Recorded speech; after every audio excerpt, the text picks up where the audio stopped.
At Arizona State University, we're bringing world-class education from our globally acclaimed faculty to you.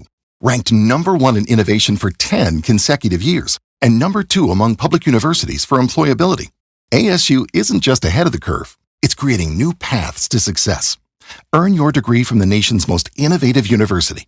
Online, that's a degree better. Explore more than 300 undergraduate, graduate, and certificate programs at asuonline.asu.edu. For the ones who get it done, the most important part is the one you need now. And the best partner is the one who can deliver. That's why millions of maintenance and repair pros trust Grainger, because we have professional-grade supplies for every industry, even hard-to-find products. And we have same-day pickup and next-day delivery on most orders. But most importantly, we have an unwavering commitment to help keep you up and running. Call, click Grainger.com, or just stop by. Grainger, for the ones who get it done. A warmer from below. Welcome to lovely Las Vegas for Coast to Coast Hoops with myself, Greg Peterson, now part of the Beeson family of podcasts. We've got an excellent podcast for you. Joining me in segment number 2, we're going to be joined by Greg Waddell, who does great work over at Sleepers Media, along with the Field of 68. I know that he and Carter Elliott do such a good job taking a look at the Big Ten, and we are going to be diving in quite a bit on the Big Ten, but coupled with that, we're also going to be taking a look at the national landscape on college basketball. We're going to be taking a look at a few games for Thursday as well, so going to have some fun with him in segment number 2. In the final segment, going to get you guys picks and analysis on every game on the betting board for this college basketball Thursday, as we hit some bank shots. If you do have a question, comment, segment idea, what have you for this podcast, you have one of two ways we offer those in. First one is my Twitter/X timeline at Jaden_D1. Keep in mind, letters CM, the me does not matter, so as per usual, please you send these into the timeline. Other ways, find an Apple Podcast review. If you rate this podcast 5 stars, it is very much appreciated. From there, you're able to fire or whatever you'd like to hear on this podcast by that 5-star review. Did not get in any Twitter/X questions today, but we had a fun day of college basketball on Wednesday. Let's take a look back at it, try to find some trends, and try to get to know these teams a little bit better. Games from yesterday is Greg buzzing about. Here is the rowdy recap. Friendly reminder that the Greg Peterson Experience on VSiN, the Sports Betting Network, is now at 6 to 8 p.m. Pacific time. That is 9 to 11 Eastern, so with this podcast going up at 3 a.m. Eastern, I'm able to give you more complete recaps now, and the number 2 team in cover rate in all of college basketball, they got the job done once again on Wednesday, as the Itsy Bitsy Spiders of Richmond are now 19-6 against the spread. They go on the road. They land base Rhode Island by a count of 85 to 77. As for Richmond, they shoot 55% from the floor. Rhode Island goes 9 of 19 from three-point range, but they just weren't able to pull it off. Rhode Island, they lose their turnover battle 12-9, and Mr. Jordan King was the king. 25 points, chips in there, 7 assists for Richmond, so they just continue to get the job done time and time again, and it was a relatively rough night for home underdogs on Wednesday, but this one was able to come through. George Mason, they're able to go home and they're able to get a win by a count of 71 to 67 over a Dayton Flyers team that's been a little bit hot and cold recently. And George Mason, they themselves now 15-9 against the spread for George Mason. They shoot just 5 of 17 from 3, while Dayton, they were able to go 11 of 26 from distance, but George Mason wins this game at the free throw line. They go 24 of 29 at the free throw line. George Mason actually loses the turnover battle 12-10, but they win the rebound battle 33 to 27 as Ron Holmes had 26 points, 7 boards for Dayton. Nobody else was able to give him double figures. Kobe Bray off the bench had 9, but that was a little bit rough for Dayton, and this has been rough for St. Bonaventure recently. This team has been slipping and sliding a little bit. They're down to 13-12 and 1 against the spread. They go on the road and they lose to LaSalle by a count of 72 to 59. You had St. Bonaventure as a favorite about 6.5 points, and they were just really routed in the second half in this one. Chad Benning was able to give St. Bonaventure 22 points, but LaSalle goes 10 to 24 from three-point range, so they're able to get the job done in that one. If you're looking at the top 25 teams that were in action on Wednesday, you saw Illinois go on the road and they lost to Penn State 90 to 89. This was the first game without Kanye Clary for Penn State, and the defense was not up to par, but the offense was 8 of 18 from three-point range. Nick Kern, 22 points. He leads the way. Ace Baldwin, 12 assists to 4 turnovers, as Illinois, they lose this game due to the turnovers. They lose the turnover battle 18-6, and they lose this game despite Illinois winning the rebound battle, and I'm not even kidding here, 49 to 25. This Penn State team has not been great on the glass, to say the least, but Illinois has all of a sudden become like a flamethrower to the over. Ever since Terrence Shannon has gotten back in the fold, I think they've only played one under ever since then. Illinois now 18 overs to 8 unders thus far this season, and the Big Ten overall has been an overwhelming conference. You've only got 3 teams within the conference that have an over rate that's less than 53.9%, and Nebraska has been one of those teams that has been able to play a lot of overs as well. They go on the road, they get the job done against Indiana by a count of 85-70. This was a clear over, and for Indiana, they were able to make a little bit of a charge towards the middle of the second half, but this was pretty much a wire-to-wire job by Nebraska. Casey Shomanaga, he was able to show out with 20 points. Nebraska goes 14 of 33 from 3. Indiana, 4 of 21 from distance. For Indiana, you did have Khalil Ware provide 17 points, 12 boards, but Nebraska, they win the turnover battle by a count of 12-8. You were also able to get Bryce Williams going for 18 points, 6 boards. So Nebraska, they're able to get the job done. They're able to get you yet another over. And what has also been very intriguing with college basketball this season has been what we've been seeing out there in the Big East. So one thing that is not a surprise, DePaul just continuing to stink it up. They get just completely destroyed by Marquette. 105-71. DePaul was down 30 points at the half. George Mikan is right now rolling over in his grave, and for Marquette, they're back up to 15-10-1 against the spread. DePaul 8-17 against the spread. This game deserves no more mention because DePaul is just that awful. You did see Colorado State, though, go on the road, and they were able to hold in there against New Mexico. New Mexico gets the win, but this was a little bit of a slog, 68-66. Line got up to about 8.5, so nice cover there from Colorado State, who they lose a turnover battle, Colorado State does, by a count of 12-4, but they actually win the rebound battle, a little bit to the surprise of myself, by a count of 40-39. You got a really good performance out of Nique Clifford. Only 2 points, but 11 rebounds, and then Joel Scott down low, the D2 transfer, 18 points, 13 rebounds, despite the fact that Josiah Strong had 0 points in this game. Colorado State did a very good job of holding in there, so a little bit of credit where credit is due. New Mexico now just 17-9 against the spread, while Colorado State, they advanced to 15-10 against the spread. You had the harebrained total of Alabama versus Florida, 173.5 go over, and it was because of overtime, so that was very overwhelming. This game was 85-85 going into overtime. Alabama, they get the win, but they do not get the cover. 98-93 the final, as neither team shot it well from 3. Alabama, 8 of 32 from 3. Florida, 9 of 30 from distance, but both of these teams play at a breakneck pace, and both of these teams, in an overtime game that involved a lot of possessions, just a combined 17 turnovers. So that was very interesting to take a look at, and it has been interesting to just gauge the SEC all season long, as Alabama has now played 19 overs to 7 unders. Kentucky has also been a very good over team, 18 overs to 8 unders, but this was one of those games that went under, as LSU, they get the job done against Kentucky at home. 75-74 the final for LSU. They go 9 of 20 from 3, and Kentucky, they go 8 of 20 from 3. They go 12 of 12 at the free throw line, but where LSU won this battle was down low. Kentucky has not been doing a good job on the glass. Abdou Thiero was able to give you 9 boards, but LSU overall, they win the rebound battle 38-30, and for LSU, you're able to get 17 big points out of Tyrell Ward. He's really been able to step up recently for the team, so gotta give a lot of credit where credit is due. And out there in the SEC, you do have one team that's been very demonstrative to the under, and that'd be the Vanderbilt Commodores, just because they have no offense whatsoever. They fall at home to Georgia by a count of 76-64, total of 145.5 stays under, as Paul Lewis gave Vanderbilt 18 points in this one, and for Vanderbilt, 11 of 32 from distance, actually not too bad, but overall from the floor, they shoot just 36.5%. Meanwhile, for Georgia, they shoot 53% from the field. Georgia actually loses a turnover battle by a count of 10-5, but Vanderbilt, with Colin Smith being out of the fold, they just had nothing on the glass. They lose that battle 39-26. So another sad performance from Vanderbilt on Wednesday. A good performance, though, from Duke. Much to the chagrin of the DK Network write-up pick, we had the over in this game. Still 21 games above 500. Still been a very good year, but Miami did not hold up their end of the bargain with regards to this over. 84-55. Miami was without Nigel Pack in this game, so that very much did hurt them, but still no excuse to score just 55 points for this Miami team. And Duke all of a sudden 15-10-1 against the spread. Duke goes 13 of 29 from three-point range. You had Kyle Filipowski, Mike Mitchell, both be able to give 15 points. Duke wins the rebound battle 42-31. They actually lose the turnover battle 10-9, but Miami, they shot 31% from the floor and 24% from three-point range. Just all sorts of gross there. And if you're looking at other action that we saw in college basketball on Wednesday, UNLV, after they lost by 32 points at home against the Air Force,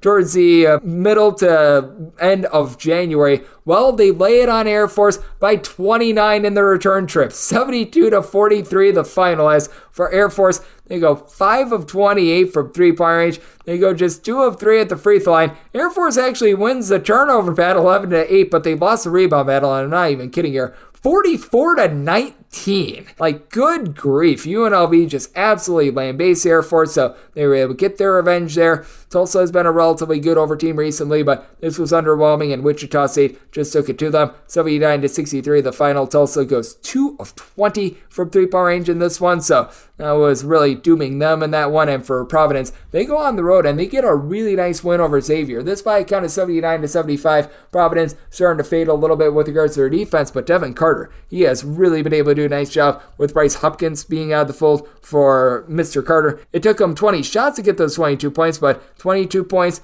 11 rebounds, 7 assists. He was absolutely tremendous, and Providence is out 16-10-1 against the spread. And we saw a lot of Missouri Valley action on Wednesday as well. And out there in the MVC, your top cover team, that's been Southern Illinois. Southern Illinois 17-9-1 against the spread. They get the win, and they just miss out on a cover against Murray State. 72-68 the final, so they're now 17-9-1 against the spread. Both of these teams knocked down their threes. Murray State 5 of 11 from 3, 10 of 23 for Southern Illinois. And for Southern Illinois, typically Xavier Johnson is your top player in this game. He came close to a triple-double in a way that you don't want it to be. 7 points, 9 rebounds, 5 steals, 8 turnovers. It was actually the 20 points of Troy D'Amico that was able to bail the team out. And then for Murray State, you were able to get 17 points, Jacoby Wood in this one as well. And then the team has really been doing a solid job recently, has been the Evansville Purple Aces, though. In this one, they lose to UIC, Illinois, Chicago, 88-79. UIC, a 3.5-point favorite. They're able to cover very easily as Isaiah Rivera, he chips in there, 25 points.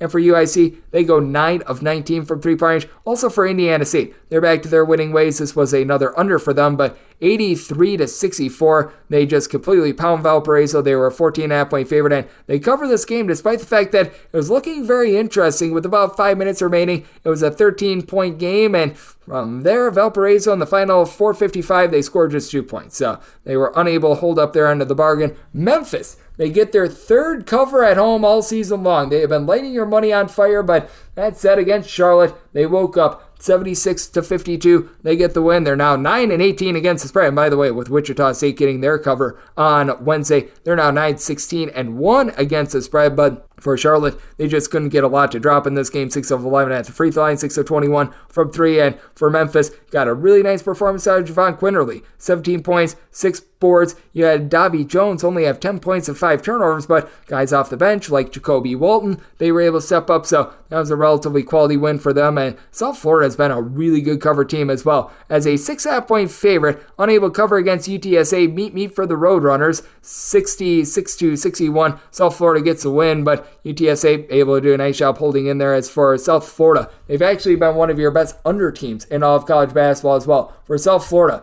they have played about 30% of their games to the over thus far this season, 17 unders to 8 overs thus far this season. As for South Florida, they go just 4 of 23 from 3, but they hold UTSA to going just 9 of 32 from 3-point range themselves. And for Jordan Ivy Curry, who's been a flamethrower on offense, he only had 8 points in this game for UTSA. So a relatively spirited effort there. And you did also see Cincinnati take a rare home loss. Oklahoma State goes on the road. They get it done against Cincinnati. This by a count of 80-76 for Cincinnati. They were able to get it going on offense. They were able to shoot 50% from floor, only about 5 of 17 from 3, while Oklahoma State was 7 of 17 from 3-point range. But Oklahoma State wins the turnover battle 14-13. They also lose a rebound battle by a count of 32-26, but good ball movement here from Oklahoma State. Their 30 made buckets, 20 of them were assisted upon, as you had a little bit of everything from Keon Williams. 12 points, 8 assists, 8 boards. He did a really nice job stuffing the stat sheet, and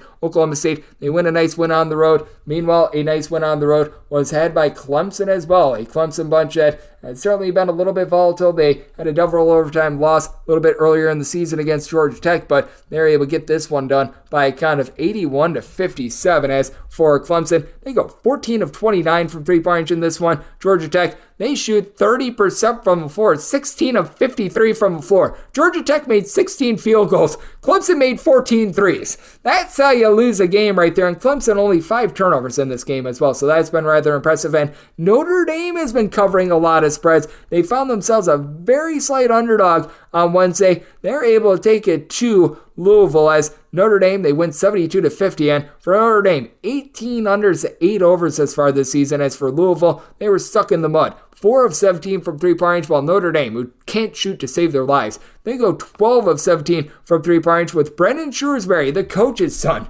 being able to supply 23 points. And if you're looking at college basketball right now, last 7 days have not been kind to home underdogs. Home underdogs are 47-60 against the spread. That's a 43.9% hit rate. Meanwhile, the unders, they're starting to be coming through for you. 176 unders to 159 overs over the last 7 days. Meanwhile, if you're looking at the entirety of the college basketball season, still having a hit rate on overs at 51.1%. 2,282 overs, 2,185 unders. Meanwhile, home underdogs at 48.9%, 603, 631, and 20 against the spread. So that's what we're seeing in college basketball right now, and that's what we all got on Wednesday. Now let's turn it forward to Thursday. Let's take a look at the Big Ten and the national landscape with Greg Waddell of Sleepers Media. He joins me next right here on Coast to Coast Hoops with myself, Greg Peterson, now a part of the VSiN Family Podcast.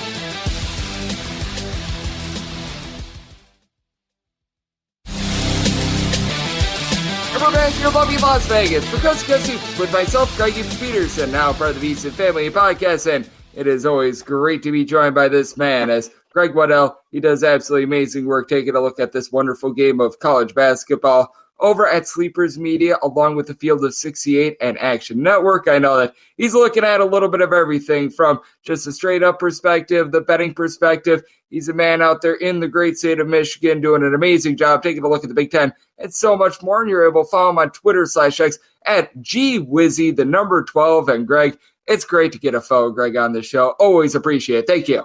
Always a pleasure, sir. I know you're holding it down out on the West Coast. I got to bring a little Midwest spice to this, Greg. Looking forward to it as always. Absolutely. I always look forward to being able to chat with you. And Greg, before we dive into a few matchups that we're going to get on Thursday and just look at the national landscape in terms of college basketball, just what have you made out of the Big Ten thus far this season? Because I feel like there's one thing we can all bank on. That's the fact that Purdue, despite the fact that they lost a few days ago to Ohio State, they're by far the top team out there in the Big Ten. But it feels like everything else in this conference is very murky, and we have seen some teams be able to rise. And then, I'm sorry, I know that you're a Michigan Wolverines fan. That has been sad. It has been sad. Not a good time to be a Big Ten fan, although I'm always going to pretend it's a good time to be a Big Ten fan. I don't want to say I'm comfortable with mediocrity, but I think this is not the first time in the last 2 or 3 seasons that we've seen a quote-unquote down year for the Big Ten. I hope it trends away from this, but the more and more I try to sit and think on it, I think this conference as a whole is really struggling. Think back to the mid to even the 2010s on the early half. This was a conference that had 5 different programs compete at a national level, make tournament runs to the national championship game because John Beilein and Bo Ryan and Thad Matta were in this league. No disrespect to Indiana. I'm kind of going to chuckle when I say this name, but Tom Crean had years where he was one of the best roster builders in the country at Indiana, and it just hasn't been the same since. So I think that's what's hurting. I don't know if a wave of new blood could help. I think Ohio State's hand was forced into making a change. Michigan should be up next on that list to do so soon. Till then, I think we're going to see a lot of Matt Painter and Brad Underwood's teams kind of whooping everybody else for 20 games. Yeah, it's been just incredible what we've been seeing out of this Purdue team, and they have really exerted their will as a top team out there in the Big Ten. And I do think that it's going to be an interesting matchup for them on Thursday against Rutgers, because with Rutgers, they really embody what the Big Ten is all about. They're a hard-nosed defensive team that can't put the ball in the basket, and they're amazing with their defense at the rack. They are inconsistent on the road. Just how do you take a look at this test for Purdue, for one, and two, what we've seen out of Rutgers this year, because they're one of those teams that I feel like they've sort of lived up to their billing because they didn't have necessarily the world's biggest fanfare coming in. They've had their moments of greatness. They've had their moments of mediocrity, but I do think that it's going to be interesting to see what we get out of Purdue coming off that loss to Ohio State.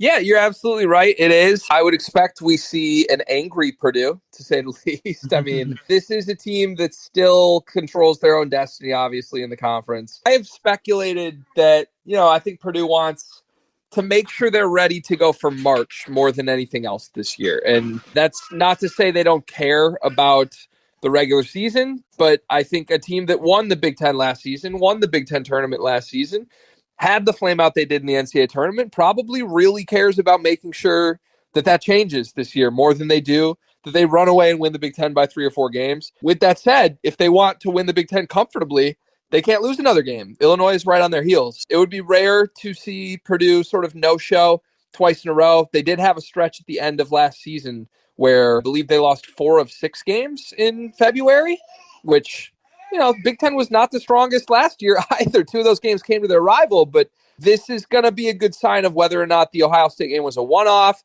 or whether maybe their end-of-season falters that they experienced a little bit last year could be a trend going forward. I will say it's never easy to beat Rutgers if you're Purdue. Like, you go back through the series history since 2020 in this quote-unquote rivalry. I don't want to call it a rivalry, but this matchup. Matt Painter's 3-5 against Steve Pikiell. Sorry, I'm on the phone with Greg, and all I'm thinking is Greg. There aren't a lot of coaches who beat Matt Painter more than they lose to Matt Painter in these last 5 years. Pikiell is one of them. It's very clear that it's hard to be able to knock off any sort of a Greg. I don't care if you're playing football, basketball, baseball. So I do totally agree with you. It's a tremendous name, as the man with a tremendous name, Greg Waddell, is joining me right here on Coast to Coast Hoops. And I do think that it is going to be really interesting to see what we do get out of Purdue on Thursday. But we were mentioning it, the loss that Purdue did take to Ohio State. And now the question becomes, can Ohio State keep it going with their new coach? As Jake Diebler, who he is of relation to that other Diebler and John Diebler, who is an Ohio State legend, got the team to 1-0. He was able to get that win over Purdue. Now they hit the road to go up against a Minnesota team that we both know has been just absolutely making people money left and right this season at 22-3 against the spread. Now we're doing this as we do not know the spread for this game quite yet, but how do you evaluate this Minnesota versus Ohio State game? Because when a team is 22-3 against the spread, what that does tell me is that the just market in general, the expectations for them,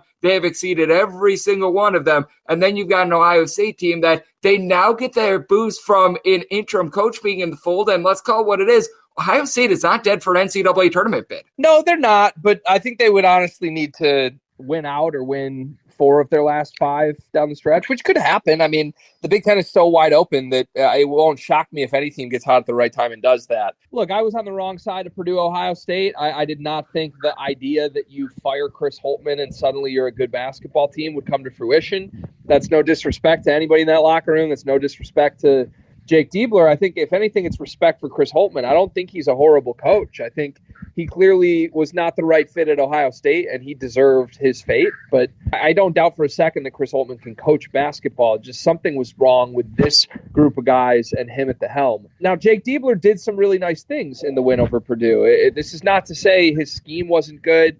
I thought Ohio State took a different approach to this game than we've seen. They were more engaged defensively than I've seen at all this season.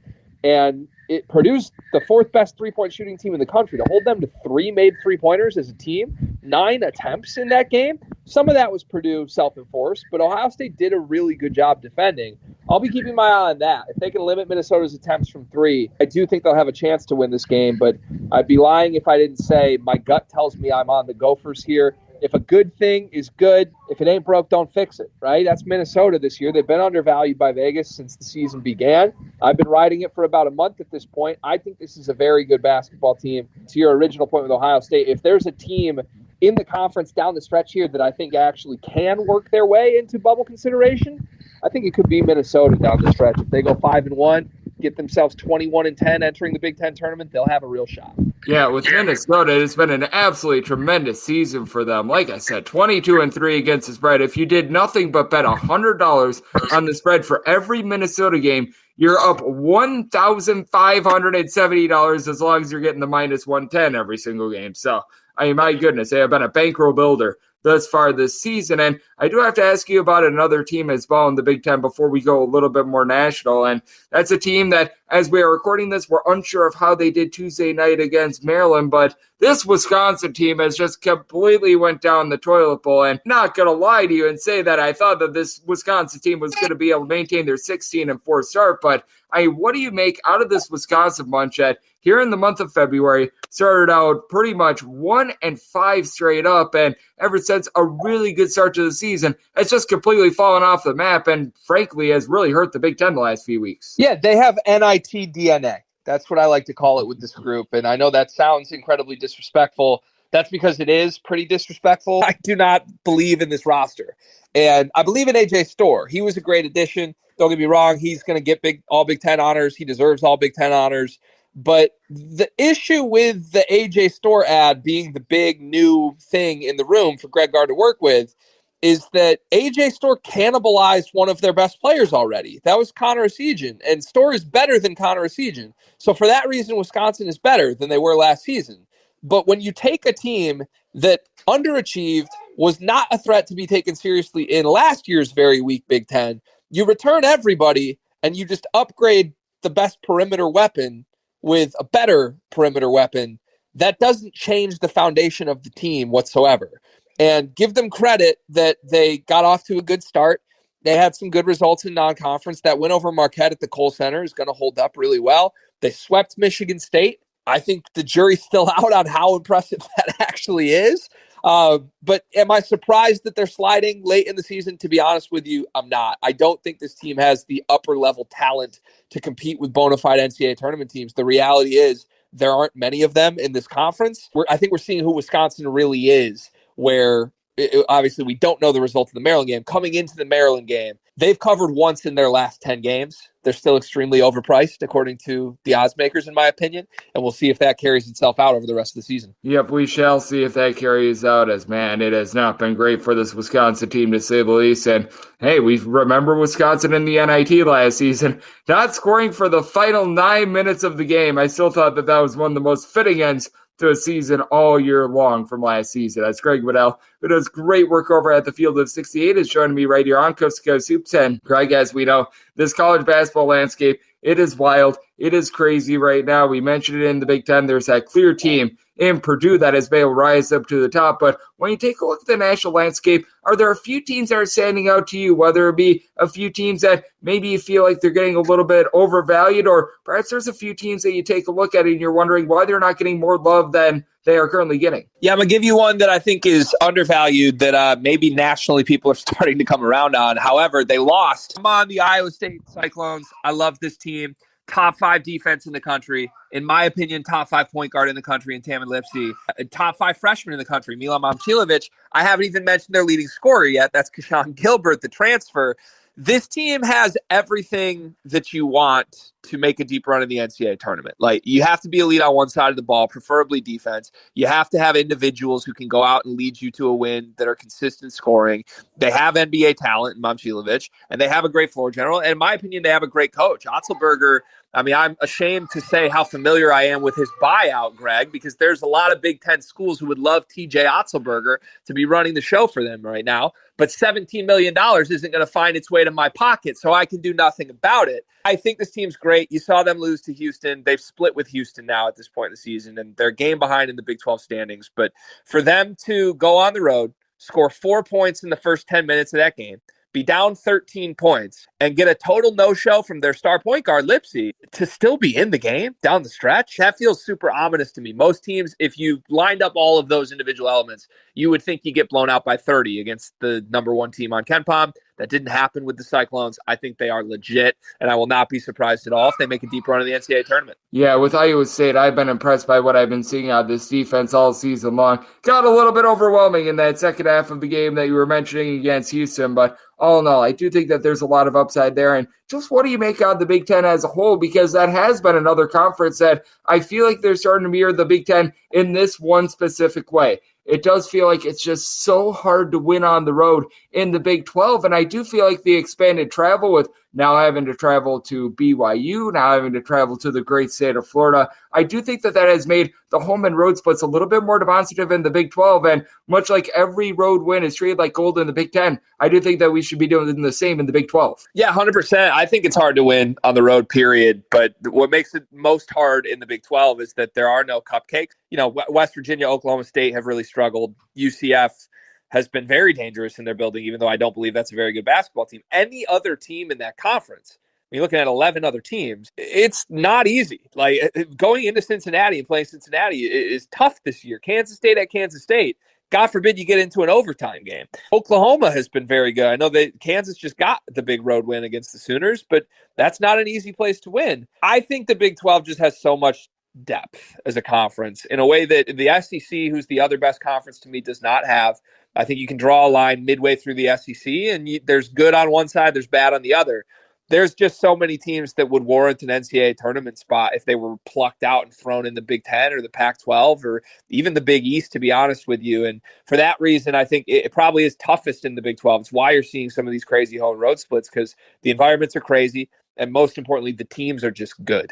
Yeah, they certainly are. Even West Virginia has had their struggles. When you go to Morgantown, that is never a given game because that is out there where there's really no easy travel to get to Morgantown out there in the Big 12. So that really helps them out, just like having you on this show always helps me out, Greg. You do a tremendous job over at the Field of 68, over at Sleepers Media, Action Network. List goes on and on. I know that you and your partner in crime, Carter Elliott, do absolutely amazing work taking a look at this great game that we all know and love. So let the good people at home know it's all on tap for you and how people can follow along on social media and other platforms. Yeah, I appreciate it. Follow us at Sleepers Media on Twitter. The YouTube channel is also just Sleepers Media. We're doing previews and recaps for all of the biggest games in college basketball 7 days a week. It's been really fun this season. We got credentialed for the first time to the Final Four as Sleepers, which I'm really, really excited about. It's kind of a milestone moment for us, and we're looking forward to it. It should be fun. And I also want to give a quick shout out to my daughter, Murphy, who is laying on the ground right now. I thought for sure she would throw a tantrum or start screaming excited at some point during this interview.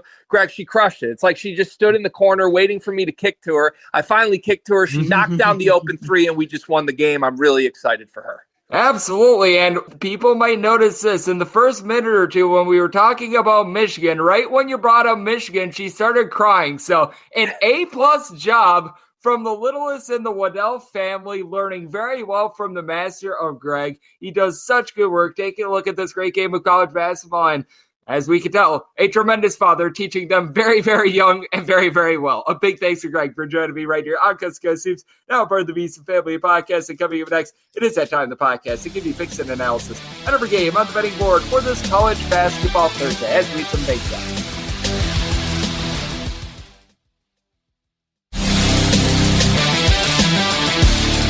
And we're back here in lovely Las Vegas for Coast to Coast Hoops with myself, Greg Hoops Peterson, now part of the Beast Family Podcast. It is always great to be joined by our man, Greg Waddell. He does such good work over at the Field of 68, along with Sleepers Media. I know that he and Carter Elliott had a tremendous trip to all those Big Ten venues last season. He's a man that is out there in Big Ten country, but doing an absolutely amazing job. Taking a look at this great game that we all know and love from certainly a Big Ten perspective, from a betting perspective, from a straight-up perspective. He covers this great game in so many different angles. So big thanks to him for joining me in the last segment. Now it is that time of the podcast. I give you picks and analysis on every game on the betting board for this college basketball Thursday as we hit some bank shots. Most financial establishments close at a certain time, but not here. It is time for a side and total on every game on today's betting board bank shots.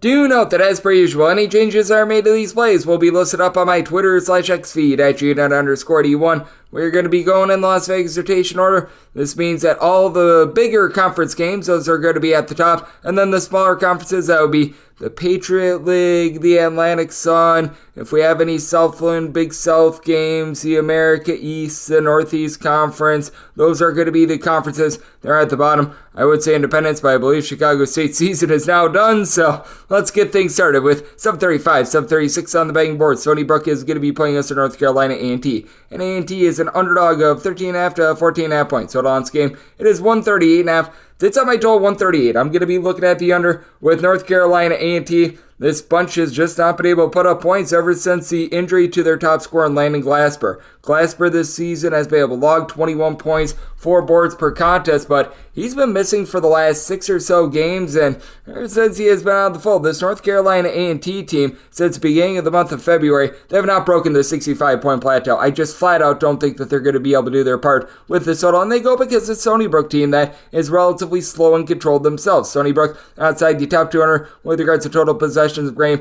where Stony Brook has really been getting lambasted is in 2 areas. For one, the boards, they are well outside the top 200 with regards to rebound rate, and 2, from 3-point range. Now, the good news for Stony Brook is that they should be able to control things down low with Charles Mado, Andre Stony being able to combine for about 12 rebounds per contest, as North Carolina A&T is a bottom 10 team in all of college basketball with regards to their rebound rate. And for North Carolina A&T, they really do give it up when they're away from home from 3-point range. They allow opponents to shoot 38.2% from distance when they're away from home. It actually sinks down to about 29.5% when they are at home, but with this A&T team, it doesn't sound like much, but with Glasper out of the fold, honestly, they've been playing a little bit of better defense. They've now given up 73 points or fewer in 5 out of their last 7 games, so they've really been looking to slow things down, really make them to a crawl. Stony Brook is going to have the better scores in this game. You've got Aaron Clark, Tyler Stevenson more, being able to give you more with a combined about 29 points per contest. Stevenson Moore is a 40% 3-point shooter, and for Stony Brook, they only turn the ball over 10.5 times per game, but really both of these teams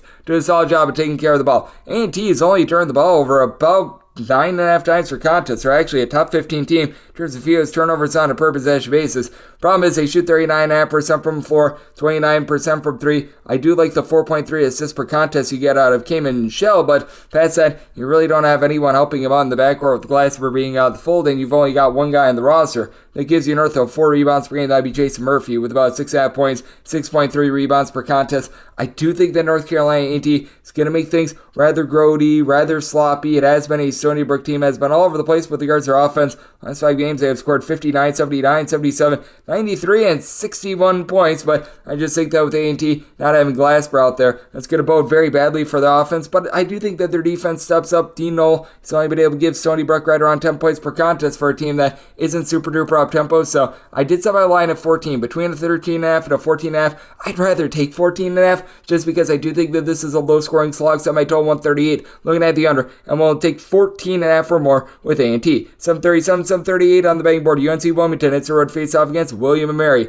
You don't just get William, you don't just get Mary, but you get both, and you get 10.5 points if you back them, as they're 10.5 point underdogs. So this game is saying between 138 and 138.5. It's on my line at 8.5. I'm going to be willing to take the 10.5 with William & Mary. William & Mary is one of the slowest teams in all of college basketball in terms of total possessions per game. A bottom 10 team in all of college basketball. Now, they're a bottom 15 team in terms of points allowed on a per possession basis as well, but they're coming off of a rather spirited performance against College of Charleston. Gave up fewer than 75 points in that game. They played that game well under the total. And for William & Mary, this is a better defense when they're at home rather than on the road. Overall, they're about 273rd in all of college basketball with regards to opponents' 3-point shooting percentage. But that 3-point shooting percentage does dip to about 33.5% at home. That's north of 36.5% in a roadside shoot-record environment. And though this William & Mary team overall is 358th with regards to points allowed on a per possession basis, they do give up more than 7 points fewer per 100 possessions when they're at home, going up against a Wilmington team that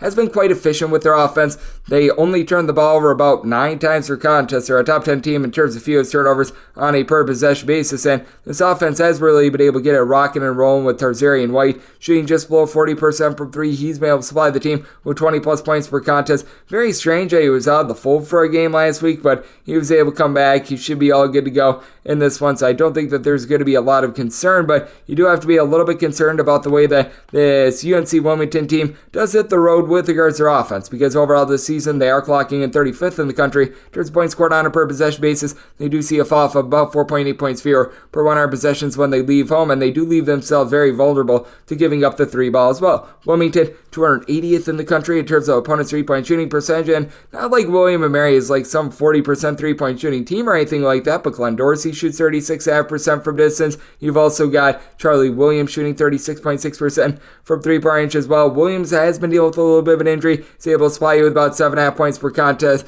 Tried to give it a go about a week or so against Monmouth. That was not so successful, so I'm thinking he's going to be out here, but you've been able to get about 7 boards, 13 points per game out of Chase Lowe. Trey Moss chips in there, 13.5 points. So you've got some nice guys that are able to put the ball in the basket. And for UNC Wilmington, you've got a lot of good sharpshooters on the team around Tarzarian White, as KJ Jenkins shoots 39% from three-point range, and out of the team's top 6 scorers, 5 of them shoot at least 77.8% at the free throw line. Wilmington is doing the little things well. They're not necessarily an explosive three-point shooting team at 35.3%. That's slightly above average in college basketball, but it really is them being able to cross their T's, dot their I's, do the little things well. But I do think that William & Mary is coming along for the ride with regards to their defense. They've now given up fewer than 70 points in each of their last 4 games, going against a Wilmington team that has been pretty consistent on the offensive side of things. They have been able to get to at least 72 points in each of their last 5 games, so it is a little bit of a scenario of something's got to give. I do think that William & Mary going to find a little bit more offense than they have in the past few games. I did set my total 142.5, and I do think that there's a chance that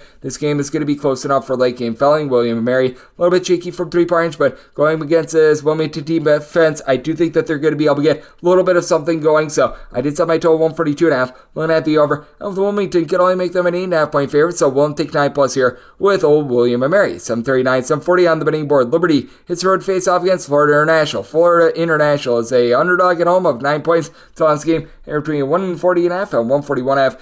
Did set my total at 144. I'm looking at the over with Florida International. This team loves to gamble for turnovers, and when they can get turnovers, it turns into a wide open layup for them. When they don't get turnovers, it turns into a very open look for the other team, which does allow for much more scoring than a lot of other teams. For Florida International, they're actually a top 5 team in all of college basketball with regards to turnovers forced on a per possession basis, with Ontario Dean doing it all for the team. 12.5 points, 5 boards, 4 assists, a nation-leading 3.6 steals per contest. Problem is, he's right now leading the team in rebounds, and for Florida International, they're a bottom 10 team in all of college basketball with regards to their rebound rate. Not like Liberty has been like some amazing team on the glass, but Joe Van Zandt gives you right around about 6.5 rebounds per game. Overall, it's a team that is about 222nd in all of college basketball with regards to their rebound rate, but where Liberty can really hurt you is just with their overall efficiency and three-point shooting. They shoot about 36.5% from distance, and Florida International, while they do get line-based on glass, they also, when they don't generate a turnover,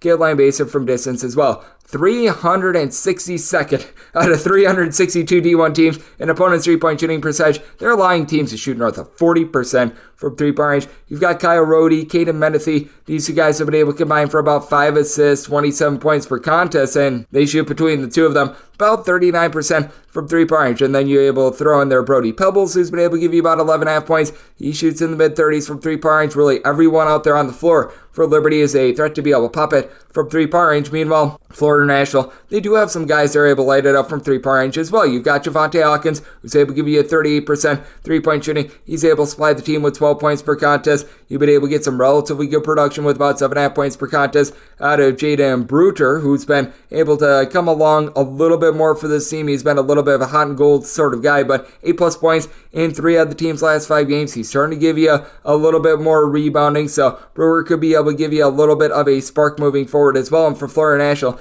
they've got size. They just don't know how to use it. They've been dealing with the injury all season long to Jonathan Ibar, but Seth Pinckney is someone who's 7 feet tall. He's able to give you a block and a half per contest. I do think that Liberty is going to be looking to try to slow it down a little bit, but I do think that Florida National comes up with a few turnovers, and for this Liberty defense, they just aren't the same when they're on the road rather than when they are at home. They do allow opponents to shoot 30% from three-point range at home. That expands to about 34% when they're on the road, and in terms of just points allowed on a per possession basis, this is not the Liberty team that we all know and love, even though they're back outside the top 3 with regards to total possessions per game. They are about 119th in the country in terms of points allowed on a per possession basis, giving up 14.6 points more per 100 possessions when they do leave home. So I do think that that is going to keep Florida National just barely in this game. Did set my line at an 8, so here at the 9, I'm going to be willing to take the points with Florida National, especially with them not having to deal with a whole bunch of sides down low, and did set my total at 144. I do think that there's going to be open looks for both teams, looking at the over and looking at the points with Florida National. 741, 742 on the betting board. SMU, it's a road face-off against Florida Atlantic. Florida Atlantic, a 5 to a 5.5 point favorite. Your total on this game is between 153.5 and 154.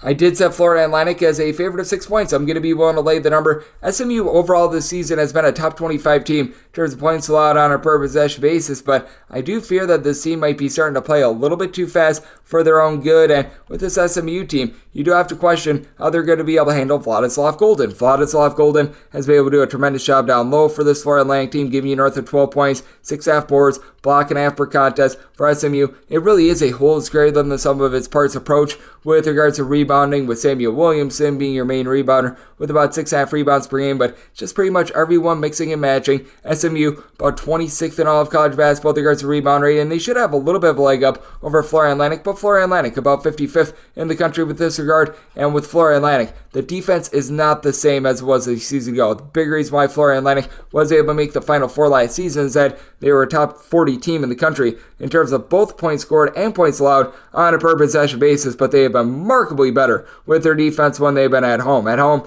they are giving up about 11.1 points fewer per 100 possessions than they do in a roadside neutral court venue, and a big reason why they've been able to cut down on the three ball. Florida Atlantic allows opponents to shoot 36.7% from distance away from them. That declines all the way down to 29.9% at home, and by far the top scorer in this game is John L. Davis of Florida Atlantic, who's been able to do a nice job with about 18.5 points per contest. He's shooting 46.5% from three, chipping in there 6.5 rebounds per game, and at home, he's shooting 54.5% from three-point range. Now, SMU, a top 10 team in all of college basketball with regards to opponents' three-point shooting percentage, but we are starting to see them take their lumps just a little bit more. It's a bunch that they have now given up at least 68 points in every one out of their last 6 games, and for SMU, for that matter, last time they gave up fewer than 68 points in a game, you have to go all the way back to January 16th against Temple. So it has been a while for this defense. Do have Chuck Harris on the side of SMU being able to give you about 13.5 points. Shoots 42% from three for a team that overall, they turn the ball over 11.5 times per contest. They're a top 75 team with regards to turnovers forced on a per possession basis, but Florida Atlantic, they have been really good with their offense. They are a top 25 team. In terms of points scored on a per possession basis, only turn the ball over about 11 times per contest. And for SMU, Tariq Phelps, while he is a top scorer with 15 points, 3 boards per game, he doesn't give you a lot from the outside, and for that matter, out of your top 5 scorers for SMU, only one guy in Harris shoots above 23.5% from three-point range. I do think that Florida Atlantic going to be able to win this game from the outside. I do think that SMU going to have a tough time matching up with Golden down low, so I did set my line at 6. I'm going to be willing to lay with Florida Atlantic, and did set my total at 152. Florida Atlantic has been much better with their defense when they've been at home. I do think that SMU is going to look to slow it down just a smidge. So looking at the under, and I'm going to be willing to lay up to 5.5 with Florida Atlantic. 743, 744 on the betting board. Towson, they play us in Monmouth. Monmouth is an underdog of 6.5 to 7 points. Their total on this game is 133. I set Towson as a 6.5 point favorite at the 7. That is my buy point on Monmouth. Now Monmouth is going to lose a rebound battle in this game. You've got a Towson team that does rank in the top 30 with regards to rebound rate, with Charles Thompson being the top rebounder in this game. He's able to supply for Towson a little bit over 8 boards, 9.5 points, right around a block and a half per contest, so he has been very high quality for the team. But you got Jack Collins along Nikita Kotsanovsky, who will be able to give you about 13 rebounds for Monmouth, and Monmouth has by far the best scorer in this game. That'd be Xander Rice, 21 points, 3.5 assists, shoots 36% from three-point range, and Monmouth has been relatively consistent in terms of their offense when they have left home. Certainly it is a case where Monmouth does need to work on their rebound rate there outside the top 200 with that regard, but that said, with having Xander Rice being able to pop it from three-point range, with this Monmouth team as a whole shooting about 35.5% from three with fewer than 11 turnovers per game, Monmouth went from being last year one of the worst teams on offense in all of college basketball to being a team that's about 163rd in the country in terms of points scored on a per possession basis, only seeing a drop-off of about 6.5 points per 100 possessions when they do leave home, going up against a Towson unit that, though the offense has been a little bit better ever since they have gotten the two-time transfer Nenda Tark in the fold, they are still just 225th in all of college basketball in terms of points scored on a per possession basis. With Towson, they are putting up about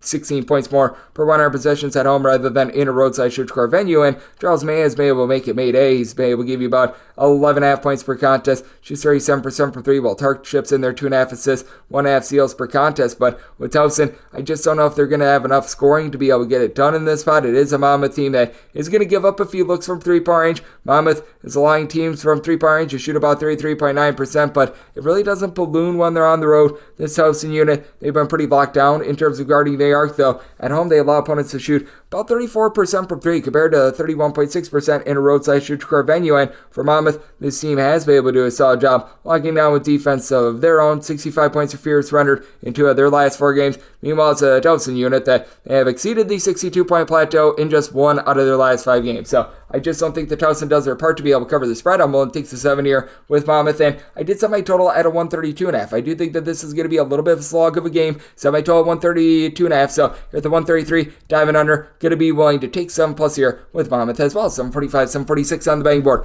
Robert Morris plays also Oakland. Oakland is a 6 to a 6.5 point favorite. Your total on this game between 147 to 148. I did set Oakland as a favorite of 4 points. So here at the 6 to a 6.5, I'm going to be willing to take the points. What's really interesting about Oakland is that they're giving up nearly 10 points fewer per 100 possessions on the road rather than at home. They are dead last in the country in terms of points allowed on a per possession basis when they're at home, though. I will give credit where credit is due for Oakland. They've actually given up now 71 points or fewer in 4 of their last 5 games. The one exception was that overtime game against Northern Kentucky, and they are facing off against a Robert Morris team that has now given up at least 80 points in 3 of their last 4 games. So the offense has become a nice concept for this team. They've gone past 70 in each of their last 5 games. I do like the way that Marquise Hastings has been so versatile for the team. 8 boards, 15.5 points as a big man at about 6'8", just about 39% from 3.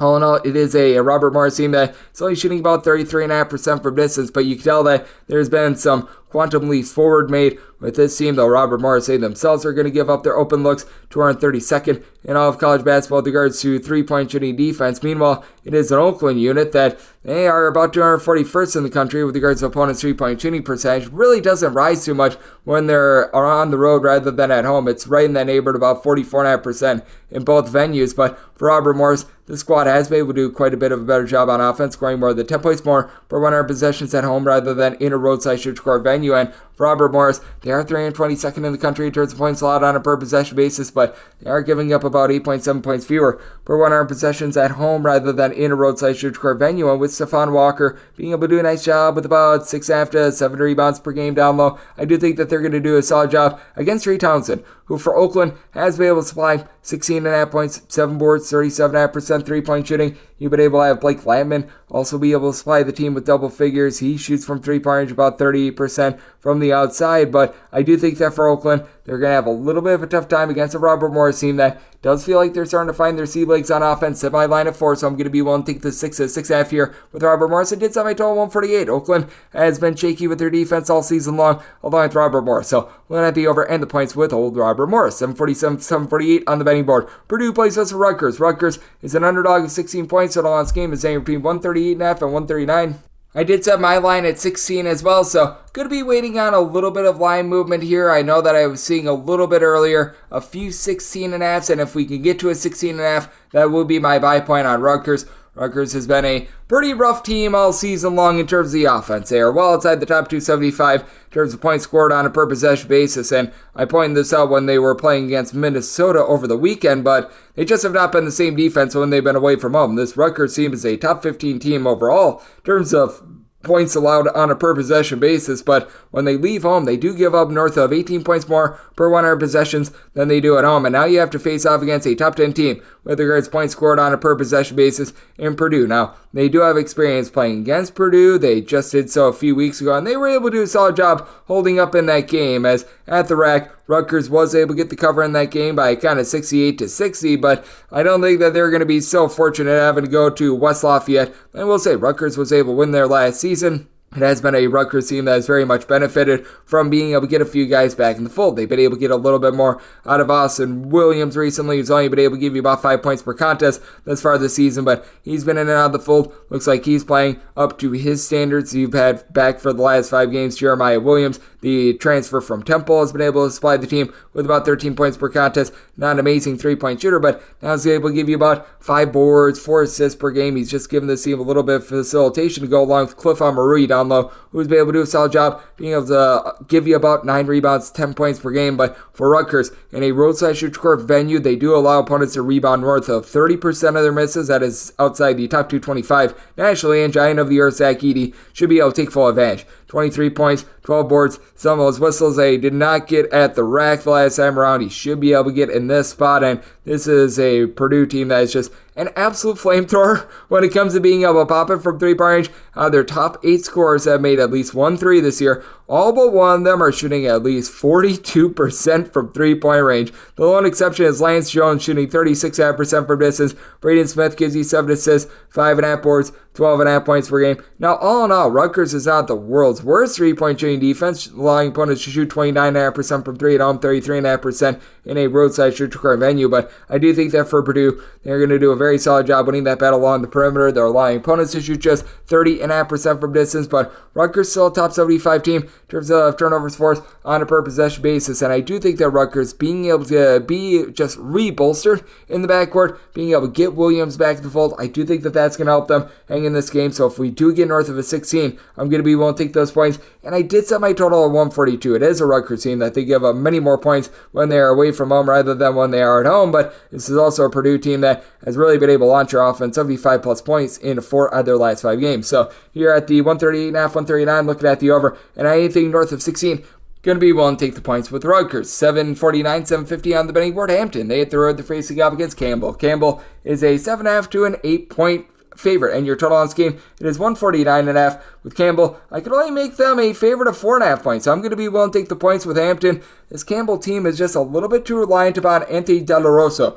who I really like. He's been able to give the team north of 14 points, 5 plus boards, but I do think for Hampton, even though it is still relatively rough for this team, they're outside the top 3 with regards to points allowed on a per possession basis, that they're starting to find their sea legs a little bit more, and I feel like they've been turning the corner on defense, having given up 63 points or fewer, and now 3 out of their last 5 games. And the big key for this team is that Jordan Nesbitt is back to being the Jordan Nesbitt of old. He was injured towards the beginning part of the season. Even when he came back for those first few games, you could tell that he wasn't 100%. Now he's been able to give the team 9 plus points in 4 of the team's last 5 games and has really become a tremendous facilitator for this team. He's averaging north of 4 assists per contest, and for him, he has been able to get to at least 4 assists in all but one of the team's last 12 games. That includes the game that they played on the 6th of January when they did lose to Campbell by kind of 80 to 69. If you look back at that game for Campbell, they go 8 of 21 from 3-point range, 18 of 24 at the charity stripe, and Hampton had 20 turnovers. Now, Hampton does turn the ball over 13 plus times per contest, but they're going up against a Campbell unit that it's not like they're amazing at being able to generate turnovers, and you've been able to get a little bit of Leonidas Visterius along Jason Stony. These 2 guys, they combine for a little bit over 20 points, 8.5 rebounds per contest, and for Visterius, he's been able to shoot about 40% from 3-point range, but this Campbell team has ball outside the top 225 in terms of points scored on a per possession basis. This Campbell team also does have their leaks on defense. With Campbell, they do a solid job of being able to guard the 3-point line at home. On the road, this does balloon up to north of 36% from the outside, and even though Hampton is outside the top 200 in terms of their rebound rate, you do have a guy in Kirby Smolin who's been able to do a nice job being able to give this team right around about 9 rebounds per game. He had 15 boards first time around, and Hampton actually won the rebound battle 40 to 31 the first time these 2 teams played. Now for Hampton, they do need Dan Bannister to be able to get it going. He's been banged up all season long, and when he has been out there on the floor, has not been effective as he was last season when he was shooting about 38% from 3-point range. But for Campbell, it's a very top-heavy team of their own, and Campbell, they're a very slow-moving team. They're outside the top 3 with regards to total possessions per game. It's a big reason why they've been very hot and cold in terms of their offense. Now, to their credit, they've scored 74-plus points in 4 of their last 5 games. To their detriment, they've given up at least 77 points in all 5 of their last 5 games. So it is a scenario of something's got to give. I did set my total 142.5. While Campbell's been less effective on defense recently, they haven't really sped themselves up. Hampton, it does feel like, is making a conscious effort to really slow themselves down. I do think that this is going to be a little bit of a lower scoring slog as a result, and I do think that Hampton going to do a solid job of being able to hold in there against a Campbell team that is very top heavy. I'm going to be willing to take the 7.5 to 8 here with Hampton, and with regards to the total, I'm going to be taking a look at the under, set my total 142.5. 751, 752 on the betting board. Cleveland State, they're on the road, they're facing off against Northern Kentucky, and Northern Kentucky is a favorite of 3 points. So your total on this game, getting it at a 145, and with Northern Kentucky, I did set them as a favorite of 1.5 points. So here at the 3, I'm going to be willing to take Cleveland State. Cleveland State has been able to do a solid job of being a top 75 team in the country in terms of turnovers forced on a per possession basis, going up against a Northern Kentucky unit that is currently not at full staff, and who knows if they will be for the rest of the season. And Sam Vincent, their do-it-all guard, was supplying the team with about 13.5 points, 5 boards, 3 assists, 2.5 steals per contest.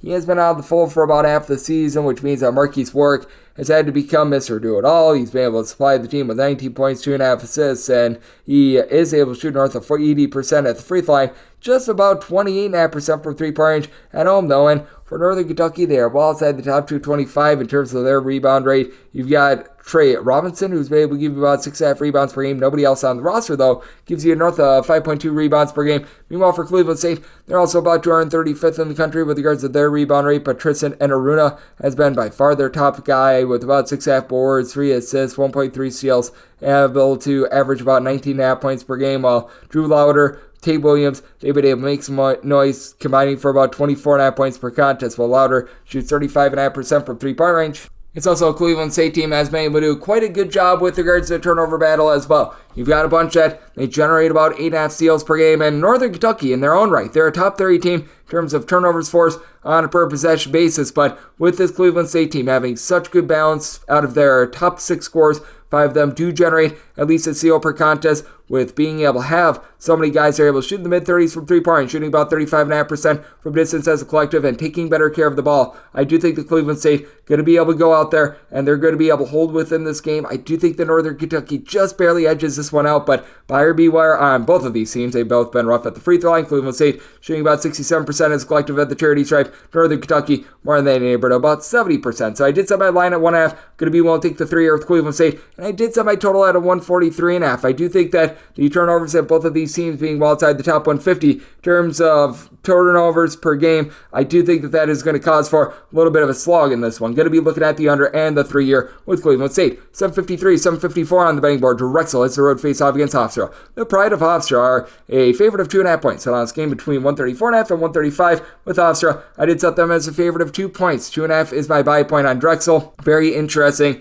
Just mix of styles here. You've got a Hofstra team that's well outside the top 275 in terms of rebound rate, going up against a Drexel team that's in the top 40 with rebound rate, but Drexel, they've been shooting it a little bit better from three-point range, but they only shoot about 34% from the outside. You've been able to get quite a bit of something out of a pair of guys, Mato Koros along with Luke House. They both shoot north of 39.5% for 3 between the two of them, about 15 points per contest, but the team is very much based around Amari Williams, 12 points, 8 boards, 2 blocks per contest for a Drexel team as well outside the top 275 in terms of total possessions per game. Hofstra, though, is outside the top 175 in terms of total possessions per game, but they've got an explosive duo that's combining for 40 points per game. Darlston Dunbar, Tyler Thomas. They've been able to combine for 40 points, right around about 12 boards, with Dunbar shoots 41% from three-point range. Hofstra, their top 3 scorers have 2 of them shooting north of 83% the free throw line, with Yaquan Carlos chipping in their 6 assists to about 2.5 turnovers per game. Hofstra as a whole, they only turn the ball over about 10.5 times per contest, but Drexel is the better defensive team with regards to being able to lock down the arc. 69th in the country with regards to opponent's 3-point shooting percentage, but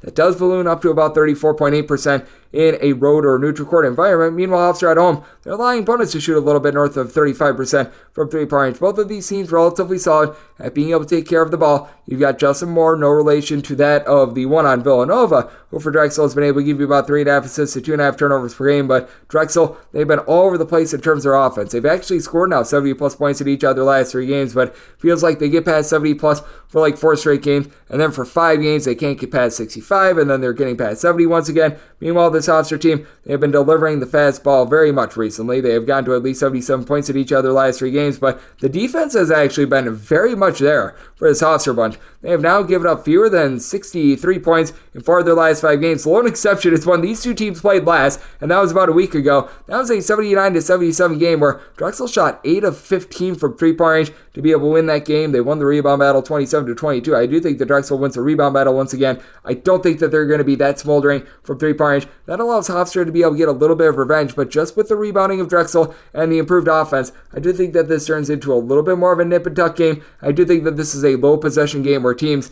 just are not able to execute the way that they did the first time around. I did set my total as a result at a 132. I'm looking at the under, and a north of 2, going to be looking at the points here with Drexel. 755, 756 on the betting board. College of Charleston, it's a road face-off against Delaware. Delaware is a 1 to a 1.5 point home underdog. Total on this game between 151 and 152. I set Delaware as a 2-point favorite. I'm going to be looking at them outright on the money line.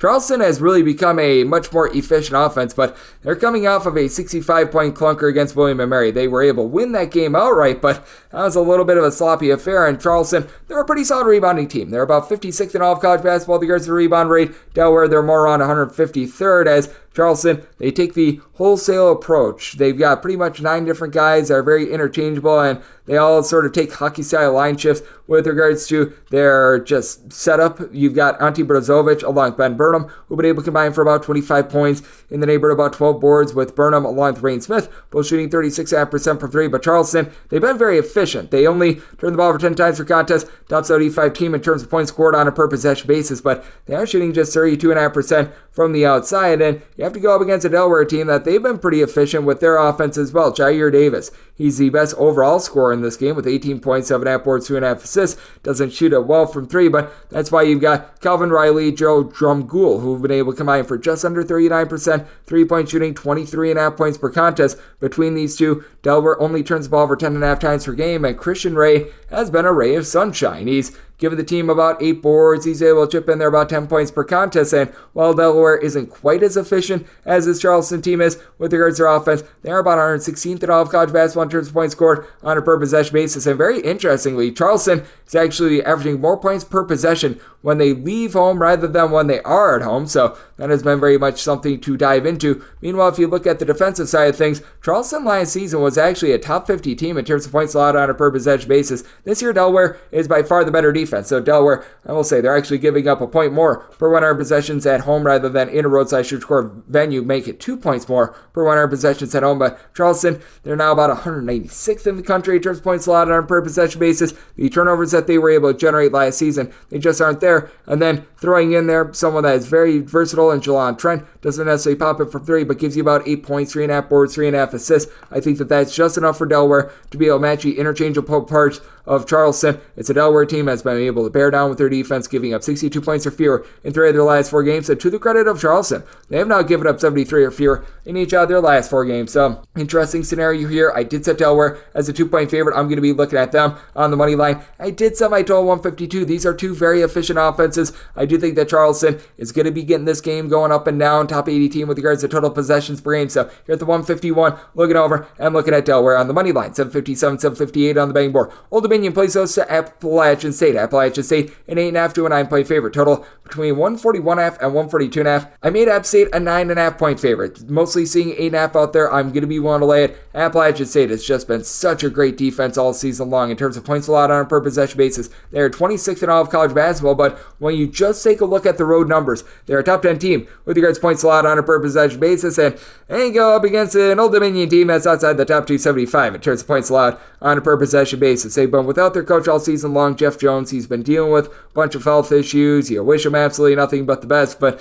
him not being there has led to Old Dominion just not being the same team that they have been of old. They're well outside the top 250 with regards to their rebound rate, and you've got a nice duo in Chauncey Jenkins along with Fashawn Alouette, a pair of guys who have been able to give you combined about 33.5 points per contest. Alouette, though, has been out for the last 6 games, and I don't think that he's going to be back for this one. You've got an Old Dominion team that shoots 66% the free throw line, 31.5% from 3-point range. You go up against an Appalachian State team that does shoot less than 70% the free throw line, less than 33.5% from distance, but Appalachian State is going to absolutely maul on the glass. You've got a pair of guys in Trayvon Spillers along Justin Abson who have been able to combine for north of 4.5 blocks per contest. And with Appalachian State, this is a very good perimeter defense in their own right. Appalachian State is allowing opponents from 3-point range to shoot about 32.7% from the outside. Meanwhile, Old Dominion, just to layer on to the defensive issues that this team has had, they're 265th in all of college basketball in terms of opponents' 3-point shooting percentage. So that does go down to about 31.8% at home, but Appalachian State really doesn't utilize the 3-ball too much. They have been able to get some relatively good production out of Donovan Gregory. Great name, 13 points, 4.5 boards, shoots 40% from 3. But all in all, I do think that Appalachian State really just going to stick Old Dominion in the mud in this one. I do think that it's going to be tough for Old Dominion to be able to get going with regards to their offense, and their defense has been a work in progress all season long. I did set my total at a 140. Old Dominion has been playing a little bit too fast for their own good. I do feel like they're going to start to slow things down, especially with Alouette being out of the fold. So looking at the under at App State, want to lay up to 9 points with them. 759, 760 on the betting board. Detroit is playing us the right state. Right state looks to be the right side. They're 11.5 to 12-point road favorites. Their total on this game are between 159.5 and 160. Did set my line at 10. I'm going to be willing to take the 12 with Detroit, and for Detroit. The last time they played against Wright State, I remember it very fondly.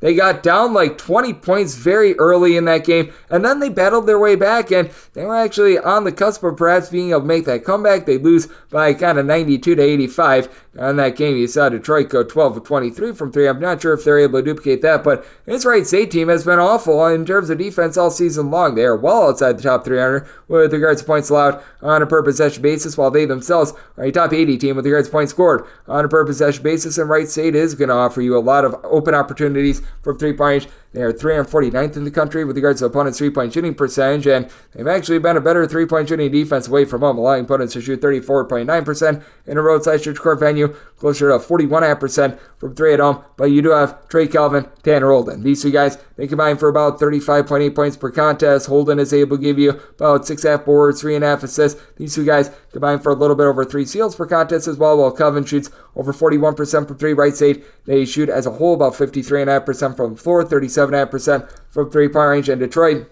is a bottom 25 team in the country in terms of points allowed on a per possession basis. Other than that game that they played against IAPY, they have given up at least 75 points in every single game this month, but they do have Jaden Stone, who's been a terrific scorer in his own right. 21 points, 2.5 assists. He's only shooting about 31.5% from three, but for Detroit, they do shoot just 27.5% from the outside. But now he's got a little bit more help in the form of Marcus Tankersley being able to supply the team with 16 points, shoots about 30 or so percent from three-point range. He's actually shot a little bit better from three-point range when away from home rather than when he has been at home. Meanwhile, down low, you've got Eduardo Del Cadillo, has been able to give you about 5.5 rebounds per game, but it is a very top-heavy team. It is a bunch that they turn the ball over north of 13 times per contest, but now they get to go up against a Wright State team that has allowed at least 71 points in 4 out of their last 5 games. I do think that this is going to be, much like the last time around, very much an up-and-down game. I did set my total at a 164 as a result. I think that Wright State is going to be getting theirs, but I do think that Detroit, while they might not duplicate the 85 points that we saw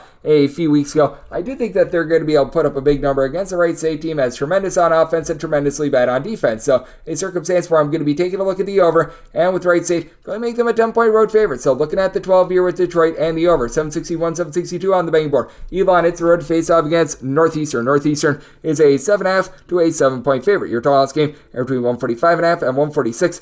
I did set my total at a 145.5. I am going to be looking at the under. Northeastern has been a train wreck with regards to their three-point shooting defense. They are outside the top 300 with that regard, but you have a pair of teams that they don't necessarily play up-tempo. Elon outside the top 180 with regards to their total possessions per game. This Northeastern bunch, in terms of total possessions per game, they are well outside the top 250 as well. But Northeastern is a top 20 team with regards to opponents' two-point shooting percentage and a top 75 team in terms of rebound rate. This despite the fact that you really have one post presence. That'd be Chris Doherty. 7 boards, 13.5 points per contest. You do have a Northeastern team that you have your next 3 guys outside of Doherty, all shooting about 35 to 37% from three-point range. Hunter Woods, along with Lucas Okota, throwing their Messiah Troutman, they've been able to combine for about 32 points per contest. I like what they've been able to bring to the table. Northeastern, though, they do need to clean up on the 13 turnovers per game. Good news is they go up against an Elon unit that has not been generating a lot of turnovers. To the credit of Elon, defense has been a little bit better recently, giving up 72 points or fewer in 3 of their last 5 games, but we've also seen the offense be a little bit hot and cold, 73 points or fewer in each of their last 5 games. It is an Elon bunch that overall they are shooting in the high 30s from three-point range, and they're another team that doesn't necessarily have that one like demonstrative scorer, as you've got 5 different guys, Nick Dorn, Rob Perry, TK Simpkins, Max McKinnon, along Sam Cherry. That will give you between 9.3 and 12.6 points per contest. This Elon team outside the top 225 with regards to rebound rate, as they don't have a single guy in the roster that gives you north of 4.6 rebounds per game, but they do a better job taking care of the ball than this Northeastern team. Only about 11.5 turnovers per game out of them. Zach Irvin is someone that's able to pop it from three-point range at about a 40% clip, but I do think that for Northeastern, they are going to be able to do a solid job inside. And for Northeastern, offense has gotten going with at least 73 points in 3 of their last 4 games. So very interesting scenario here. I just don't think you get enough possessions for an over in this game, and I do feel like Elon starting to figure out a little bit of something in terms of the defense. They are going to be figured out a little bit more on the inside, but with regards to Elon from three-point range, you're allowing opponents to shoot only about 32.1% away from home, so did set my total 145.5, looking at the under with Northeastern, made them a 5.5 point favorite, so here at 7, going to be willing to take the points with Elon to go along with that under. 763, 764 on the betting board. Southern Miss is going to be playing us to South Alabama. South Alabama is a 3.5 to a 4.5 point underdog. Your total between 142.5 and 143.5. I did set South Alabama as an underdog of 4 points. Here at the 4.5, that is my buy point on South Alabama, and I would rather take 4.5 rather than lay 3.5, as Southern Miss has been outside the top 200 in terms of points allowed on a per possession basis. Now, South Alabama, they themselves have their issues. They're well outside the top 225 in terms of points allowed on a per possession basis, and outside the top 250 with regards to rebound rate. But South Alabama, a top 75 team in opponents' three-point shooting percentage away from home. They only allow opponents to shoot 31.5% from distance. Meanwhile, Southern Miss, they do allow you to shoot 35% from three-point range in their home dojo. So I do think that South Alabama going to be able to get a little bit of something going with Isaiah Gator, who's been able to give you about 12 points per contest. You're hoping for a little bit more out of Judah Brown. He's only been able to give you about 7 points per contest, one of the main returning scorers from a season ago. But for South Alabama, even though they're going to be outgunned on the glass, this is not a Southern Miss team that by any stretch of the imagination has been amazing on the glass. Now, Victor Iwakar is able to give you multiple blocks per contest. He does give you 6 rebounds per game, and Thomas Howell is pretty much the only guy for South Alabama that gives you north of 5 boards per contest. He's been able to supply the team with about 6 rebounds per game, but Southern Miss 217th in all of college basketball with regards to their rebound rate. Southern Miss does have a pair of guys in the backcourt that I like in Austin Crowley, along with Donovan Ivory. They've been able to combine for about 29.5 points per contest. Both give you about 4.5 boards, and Ivory has been able to shoot about 40% from three-point range, but this bunch as well in Southern Miss, they do turn the ball over about 12.5 times per contest. For South Alabama, they're a little bit better at being able to take care of the ball. They turn the ball over 11 times per game. Gator shoots about 38% from three-point range, and for South Alabama, they do have each of their top 4 scorers shooting at least 76% of the free throw line, and you've been able to get a little bit more recently out of Emmanuel Tabe. He's a senior that comes in from the non-D1 level. He's been able to supply 10.5 points per contest, coming off of a massive 35-point performance against Arkansas State. Southern Alabama has been having a little bit of a rough time all season long in terms of consistency, but now 72-plus points scored in each of their last 4 games, and they have allowed 66 points or fewer in 3 out of those 4 games. Meanwhile, for Southern Miss, they have been very much all over the place with regards to just their style of play, their defense all season long, though they have now given up 74 or fewer in each of their last 5 games. So, interesting scenario here. I did set Southern Miss as a 4-point favorite, so I'm going to be willing to take those points with South Alabama. And I did set my total at 146. Both of these teams have had their warts on defense and on the glass. I do think that this is close enough for late game felling. So, looking at the over and the points with South Alabama. 765, 766 on the betting board. Grand Canyon, it's a road face-off against Tarleton State, and Tarleton State does find themselves as underdogs of 5.5 points here total on this game. It is between 141 to 141.5. I did set Grand Canyon as a favorite of 6.5 points. I'm going to be willing to lay it. The big key for Grand Canyon is being able to just take care of the ball. They go up against a Tarleton State team that is in the top 30 with regards to turnovers forced on a per possession basis, and for Tarleton State, they find themselves in that vector of a lot of these teams that they do look to generate a bunch of turnovers. If they don't get that turnover, they do allow an open look from three-point range, and they're allowing opponents to shoot 36.7% from three-point range at home against them, and now they have to go up against a Grand Canyon team that has been so dominant in terms of the little things. This Grand Canyon bunch is a top 30 team with regards to rebound rate, and they're in the top 15 nationally in terms of points allowed on a per possession basis. A lot of this is thanks to having one of the most versatile players in the country, Tyon Graham-Foster. 19 points, 5.5 boards, 1.8 steals, 1.3 blocks on about 33% three-point shooting, and then Gabe McLaughlin, Javon Blackshear, they combined to shoot 46% from three. Blackshear only giving you about 5 points per contest, but McLaughlin, 8 boards, 15 points per contest. For Tarleton State, they're just not going to be able to maintain down low. You have been able to have Keandre Gaddy be able to supply the team with about 7 boards per contest, and I do like the game of Ja'Cory Smith. He's been able to add some versatility. He and skipped by Lou Williams combined for 9 boards, 30 points per game, and between the two of them, they do generate about 3.3 steals per contest, with Smith shooting more in the neighborhood, about 34.5% from three-point range. But Tarleton State, even though it's better than it has been in past years, they still shoot about 32.9% from three-point range, going up against a Grand Canyon unit that you know that you're not going to get a lot of second chances off of them, and to be able to knock off this Grand Canyon team, you need to be good from the perimeter. They do allow opponents to shoot about 32.5% from three-point range, and I just don't think that Tarleton State has enough from the outside to be able to get it done. This Grand Canyon team has been turning the ball over less than 12.5 times per contest, and I do think that Tarleton State is still going to be able to generate some turnovers. Tarleton State, well outside the top 225 in terms of total possessions per game. Grand Canyon, a rather controlled team as well, so I did set my total at a 140.5 here at 141, 141.5. Looking at the under, both Grand Canyon did set them as a 6.5 point favorite. I'm going to be willing to lay the 5.5 with them. 767, 768 on the betting board. South Dakota, they play us the UMKC. UMKC is a favorite of 1.5 points. Total on this game is 146 or 146.5, and with UMKC, I did set them as a 1.5 point underdog. I'm going to be looking at South Dakota right on the money line For South Dakota, they do need to cut down on the 13 turnovers per game, but they go up against a UMKC unit that just has not been the same with their defense when they've been away from home rather than when they've been at home. Now for UMKC, they're going to win the battle on the glass. They're a top 75 team with regards to rebound rate, but South Dakota's in the top 175 with regards to their rebound rate as well, with Liat Fione being able to do a very nice job down low. He's given the team about 9.5 rebounds, 13.5 points per game. Doesn't really have versatility, but like what he's able to bring to the table. And then Gale Stewart, I do think, is the top scorer in this game with 15.5 points. Shoots 42% from three-point range. He's been very consistent recently with 16-plus points in 4 of the team's last 5 games since coming back due to injury. The South Dakota team has been much different with regards to their three-point shooting end. For this Kansas City team, they're overall 229th in the country with regards to points scored on a per-possession basis, but they do see a drop-off in terms of their offensive production of in that neighborhood about 9.5 points per 100 possessions when they do leave home. And you've got a South Dakota team that has actually been a really good three-point shooting team all season long. For South Dakota as a collective, they're shooting north of 36% from three-point range. You've got, outside of Caleb Stewart, someone that I really like in Max Burchill, who's been able to shoot 41% from three-point range. Now, I will say for South Dakota, they've actually had a very surprising amount of success when they've been on the road with regards to their three-point shooting. This actually falls to about 33.5% from three-point range at home, north of 39% in a roadside shoot-to-court venue. But I do think that things are going to iron out a little bit, and I was referring to it with this UMKC team in the way that they do play defense away from home. Overall, they are giving up about 17 points more per 100 possessions when they leave home rather than when they are at home, and that's because they just rely upon Jamar Brown to do too much. 14.5 points, 6 boards, shoots 34.5% from 3, and Christian Coruscant has been able to give you about 4 assists and 36% three-point shooting. But with this UMKC team being a completely different team when they're away from home, going up against a South Dakota unit that they have been able to do a very nice job popping it from three-point range. Now, South Dakota, they're going to allow some open threes as well, but they allow opponents to shoot 38.5% from three-point range away from home. This goes down to 32.7% when they're at home. And for UMKC, they do allow you to shoot from three-point range about 35% on the road. I do think that as a result, South Dakota able to go at home and they're able to get the job done. Semi-line at 1.5. I'm looking at them outright on the money line with the way that South Dakota does turn the ball over about 13 times per contest, and UMKC being well outside the top 200 with regards to total possessions per game. I do think that this is a lower scoring game as well. Semi-total 143.5.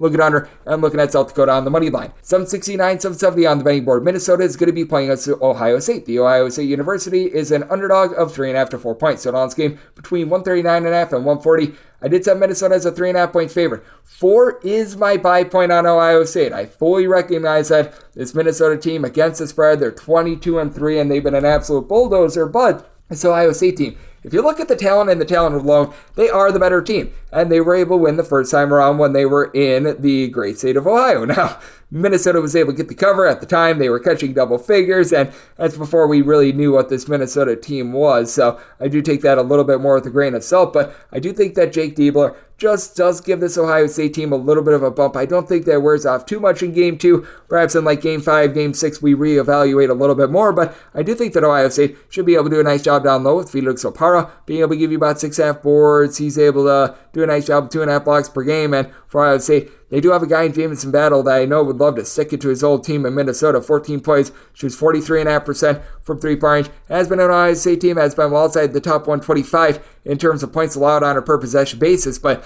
also be very mindful that was with Chris Holtmann as a coach. You can tell that it just felt like they sort of quit on him towards the back half of the season. Now, they do go up against a Minnesota team that is giving up more than 12 points fewer per 100 possessions at home rather than in a roadside shoot-to-court venue, and this Minnesota offense has been transformed when they've been at home as well. Overall, for the season, Minnesota 72nd in the country in terms of points scored on a per-possession basis. They do register about 5.4 points more per 100 possessions when they're at home. Meanwhile, you've got an Ohio State team that is a top 65 team with regards to offense, and they only see a drop-off of about 5.6 points fewer per 100 possessions when they leave home because they do a nice job taking care of the ball. They only turn the ball over about 10 times per contest. You've got Roddy Gale, Bruce Thornton combining for about 29 points per contest. Neither guy really shoots it well from 3, but for Minnesota, you are going to have, in my opinion, the best player out there with Foreign Dawson Garcia, giving you 17.5 points, 6.5 boards, shoots about 32% from 3, and you've got Cam Christie, Mike Mitchell. They combine to shoot about 41% from distance, 22 points per game, and then on top of that, you've had Elijah Hawkins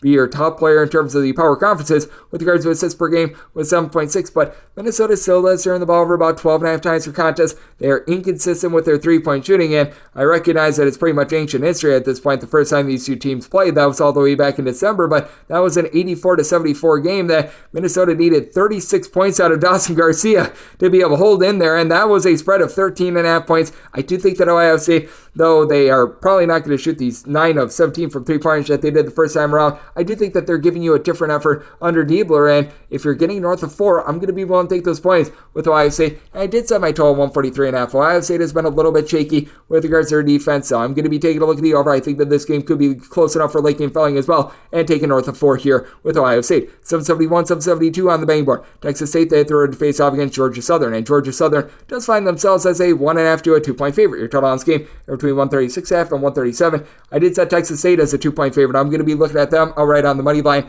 Georgia Southern has just been a train wreck all season long on the defensive side of things in terms of points allowed on a per possession basis. Georgia Southern, 337th in all of college basketball. And for Texas State, they don't have quite the same splits as they do last season, where they were giving up fewer points per possessions when they left home rather than when they were at home, but they're about 153rd in the country in terms of points allowed on a per possession basis, and they are a top 175 team with regards to their rebound rate. This has been a Texas State unit that has been struggling with their offense all season long, but they do bring in Colton Benson, who's been able to shoot north of 40% from three-point range, going up against a Georgia Southern team that's also well outside the top 250 with regards to points scored on a per possession basis. They do now have their top scorer back, and Tyler Moore, who's missing for a game or two. He's been able to give you 15 points, shoots 39.5% from three, and for the Georgia Southern team, they do shoot about 34.5% from the outside. You've got a 38% three-point shooter, Aaron Banks, who's been able to do a nice job with about 10.5 points, 2 assists per game, and it's given the team double figures in each of the last 3 games. But this Georgia Southern team, they also do very much allow a lot of shots from three-point range. 346th in all of college basketball with regards to opponents' three-point shooting percentage.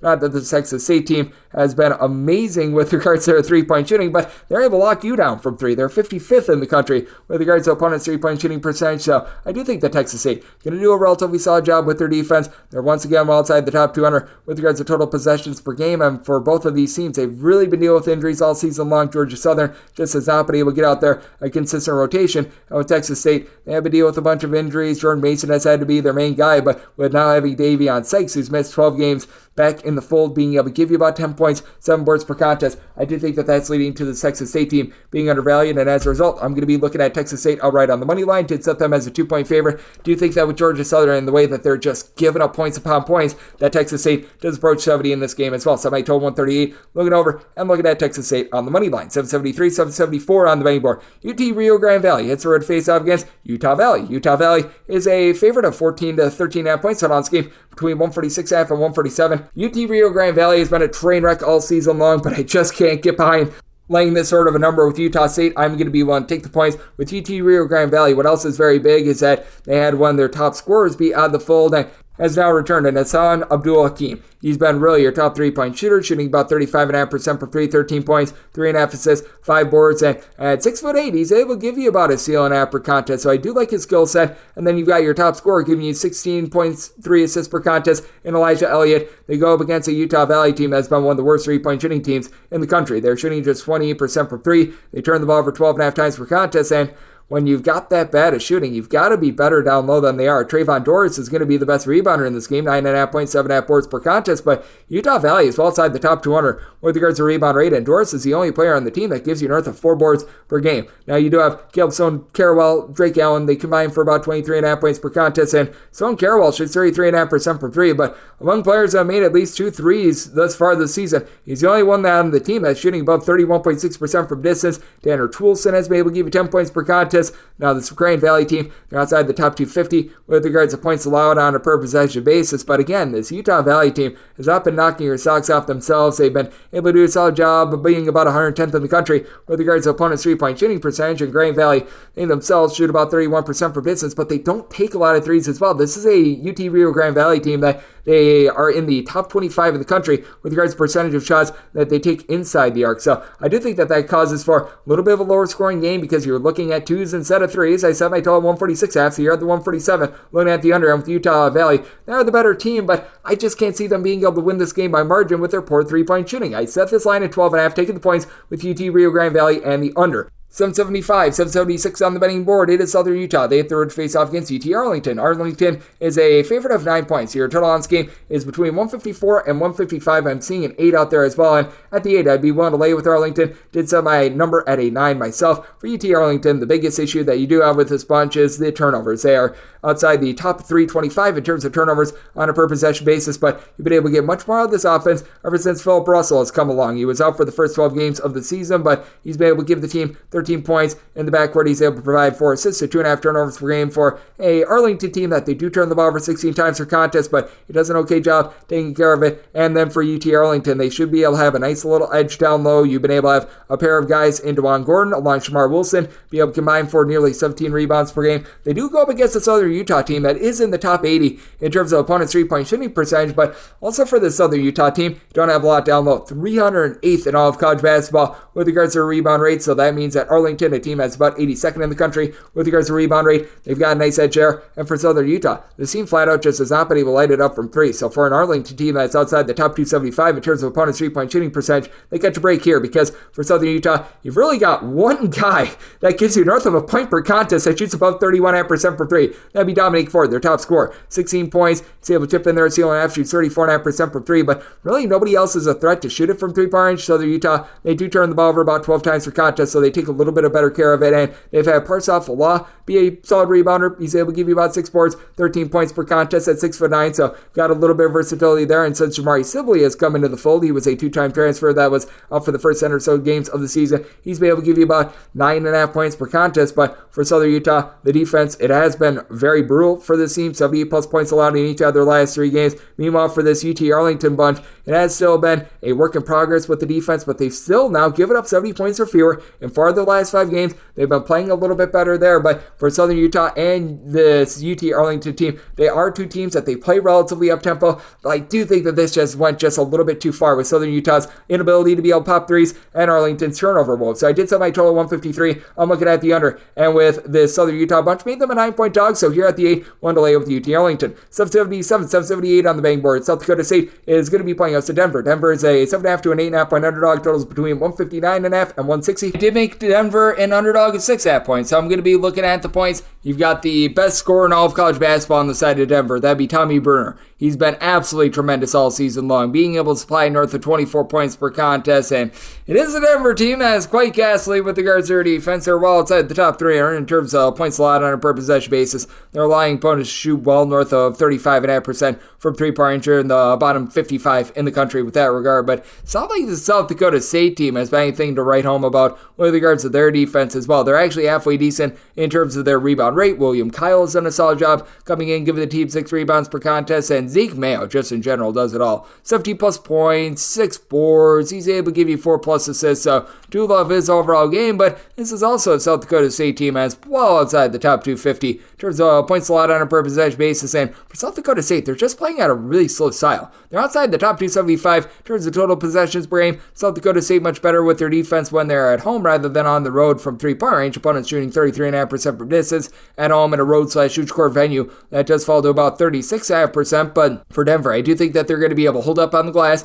because you've been able to get some good rebounding out of Toku Tanamo, who's been able to supply the team with about 8.5 rebounds per game. He's the number 2 scorer with 17 points per contest, and then Jackson Brenchley, who comes in from Utah. He supplied the team with about 3 assists, shoots 37.5% from 3, and for Denver, very equal scoring for the team. Each other top 5 scores all shoot between 35.7 and 38% from 3-point range as a whole. They shoot 36.5% from 3, at top 45 team in all of college basketball with regards to points scored on a per possession basis. South Dakota State's still a very strong shooting team, not quite what they have been in past years, but still shooting about 35% from 3-point range, fairly easily. Luke Capel, these 2 guys, they both give you about 12 points per contest. They both shoot between 39 and 40.5% from 3-point range, while South Dakota State only turns the ball over about 11.5 times per contest. But even though you got a South Dakota State team that's playing super duper slow, they're very efficient on offense. They're very inefficient on defense. Last time these two teams played, it was 99-80, and that was with South Dakota State shooting 6 of 22 from 3. Denver did go 14 of 29, so I do think that you're going to see South Dakota State be a bit warmer in this game, Denver be a bit cooler, but I still land on the over in this spot. Did set my total at a 164.5.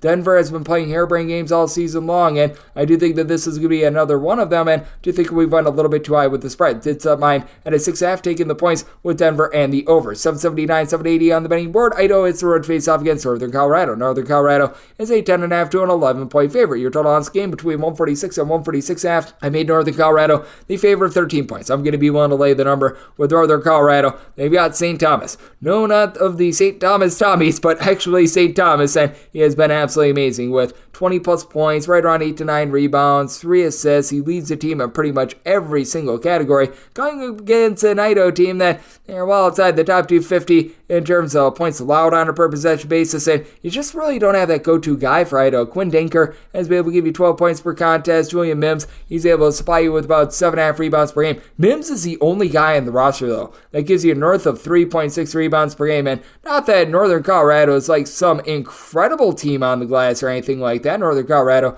they're about 189th in all of college basketball with regards to rebound rate, but this Idaho team, they've been getting bludgeoned on the glass. They're about 320th with that regard. It is a Northern Colorado team as well outside the top 275 in terms of points allowed on a per possession basis, and they're outside the top 270 in terms of opponents' three-point shooting percentage, but also for this Idaho team, they are one that really struggles when they're on the road. Idaho, in terms of points allowed on a per possession basis, are officially 306th, but they are giving up about 11.5 points more per 100 possessions when they leave home. It's an Idaho team that does a good job taking care of the ball. They only turn the ball over about 11 times per contest, but not a lot of sharp outside shooting. They shoot about 33.7% from distance. Meanwhile, for Northern Colorado, you've got Riley Abercrombie, who's come in, give the team 8 points, shoots 34% from 3, and then DeJure Reeves, his 15 points per contest, really takes the load off of St. Thomas, and I do think that Northern Colorado going to be able to dominate down low, and for an Idaho team that has been really not able to generate a lot in terms of their offense, they have scored fewer than 70 points in 3 of their last 4 games. I do think that Northern Colorado, a team that is just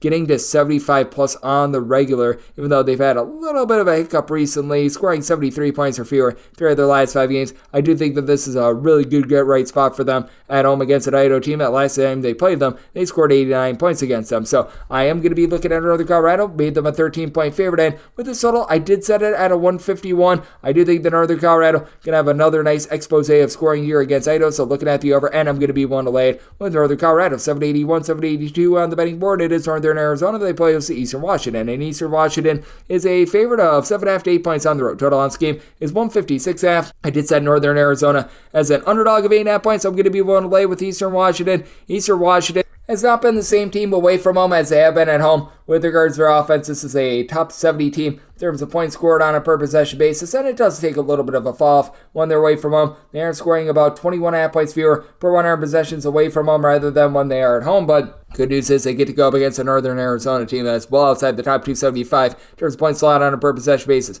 Northern Arizona has actually done a halfway decent job of being able to guard the three-point line. They're 93rd in the country in terms of opponents' three-point shooting percentage, and that's a little bit of a lifeblood for Eastern Washington, but Northern Arizona, well outside the top 250 with regards to rebound rate, and despite that, this Eastern Washington bunch, first time they played them, won by a count of 85-70, so Northern Arizona, clearly not a great matchup for Eastern Washington, but even with that, it's just a case where Northern Arizona can't find a lot of scoring outside Trent McLaughlin, who's able to give you 16.5 points per contest, shoots 35% from 3, but Northern Arizona has absolutely nothing down low. Carson Basham, the transfer from Pepperdine, he's been able to give you 6.1 rebounds per game, only guy in the roster giving you north of 4.3 boards per contest. They were supposed to have Carson Tout down low, has not played a single game all season long, and for Eastern Washington, got all sorts of versatility. You've got 4 different guys that give you at least 11 points per contest. Jake Kyman, Dane Erickstrup, these are a pair of guys with size that they combine to shoot about 40% per 3, 11 points per contest apiece. Cedric Howard is able to give you 14 points, 7 boards on 40% three-point shooting. Ethan Price is able to give you about 3.5 rebounds per game. So even though Eastern Washington does leave quite a bit of something to be desired, they're well outside the top 200 with regards to points allowed on a per possession basis. They do a relatively solid job of being able to keep you to one shot because they're not going to give up a lot of second chances. Eastern Washington,